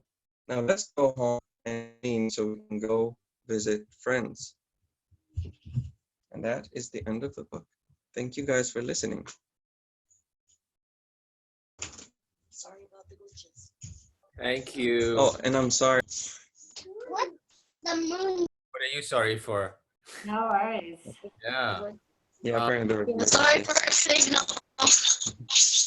Well, we'll talk to you guys about recording this separately as a standalone video that Unity Mosque and MPV can use on a regular basis. And hopefully we can get some kids programming coming out of this for our communities. And also I'd like to add that Muslims for Progressive Values is developing an inclusive Islam children's curriculum that will be obviously inclusive of other faiths. So stand by for that announcement, and we hope to get this all done by June next year. So inshallah. We've been working on this for a long time, but finally I think it's going to happen. So this brings us to basically the end. After Ani and I wish you goodbye, Nasreen will end our time together with the azan, which is the opening into our day as we go forward. And so what an amazing experience. For many of us, it's been very isolating and a fearful time and a time of uncertainty. But what a joy to be able to spend our time together and to create this community and celebrate Eid together. Hopefully this has brought some joy and some light into your hearts and into your day. Thank you for being here. We know we started off with over 200 participants. We still have over 100 participants online. This is phenomenal for our community to have to this kind of response. So thank you all for being here and for sharing this with us. And from our family to your family, Eid Mubarak. And at one point, I think we had over 405 attending. So it's been a remarkable experience for me and for us. We thank you everyone for joining. And as El-Farouk and I, as our teams were organizing this on the back end, we were saying, you know, we should have done this a long time ago, COVID or not. So we are going to be doing this and celebrating together, and our family and our chosen families all over the world can join us in the future. Thank you, everyone. Eid Mubarak, Salamat Hari Raya to everyone. Happy Eid. And if I can say this, you know, this is how we build and grow community. And so whether this is your first time with us or you're a regular, we have cast many seeds today across 6 continents, alhamdulillah. And inshallah, these will all germinate and grow into a beautiful garden. And we'll just keep throwing those seeds out there, inshallah. And watering them. And watering them. Really yes. hard work. Indeed, indeed. So Eid Mubarak, and I'm going to invite Nasreen to close our circle, to close our space with the azan. I hope through the performers you have experienced a taste of the diversity of the art and the music and the song that has always been part of Islam, that some people would wish to erase, but it's always been there, and alhamdulillah, it is alive and well in communities like MPV and the Unity Mosque. So thank you. I forgot to say something. I'm sorry. Kelly's going to put together a video which is going to have not just the transcripts, but it's also going to have the websites of the performers so that you can follow them and support their works as well. Thank you, everyone. And just, Ani, you mentioned it, but you know, a special thanks to our security and organizational teams, Nasim, Kelly, Sarah, Batul, Sean. I don't think I missed anybody, but if I did, forgive me, and all of our lawyers and poets and so on. Thank you. Nasreen, it's yours. Okay. Hello, everyone. Can you hear me okay? Yes. Okay. Yes. We'll do the azan. Bismillah. Allahu Akbar, Allahu Akbar. Allahu Akbar, Allahu Akbar. أشهد أن لا إله إلا الله.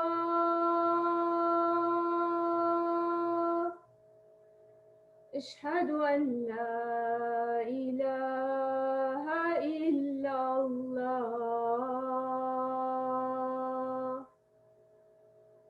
أشهد أن محمدا رسول الله. أشهد أن محمدا رسول الله.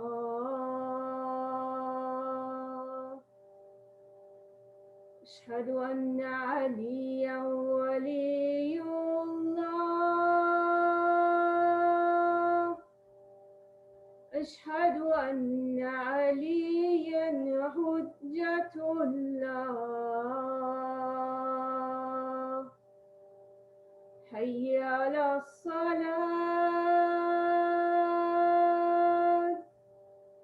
حي على الصلاة. حي على الفلاح. حي على الفلاح.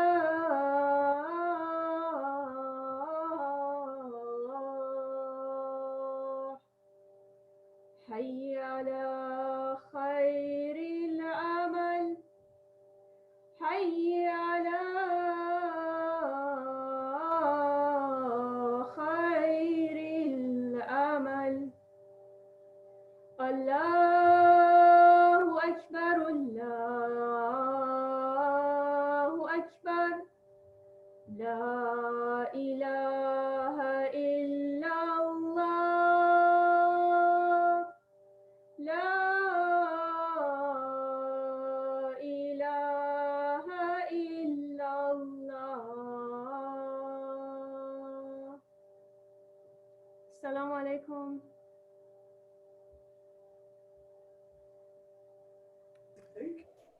And that's Hi, a everyone. Salams, everybody. Eid Mubarak. Eid Mubarak, everyone. Bye-bye. Bye, y'all. Bye.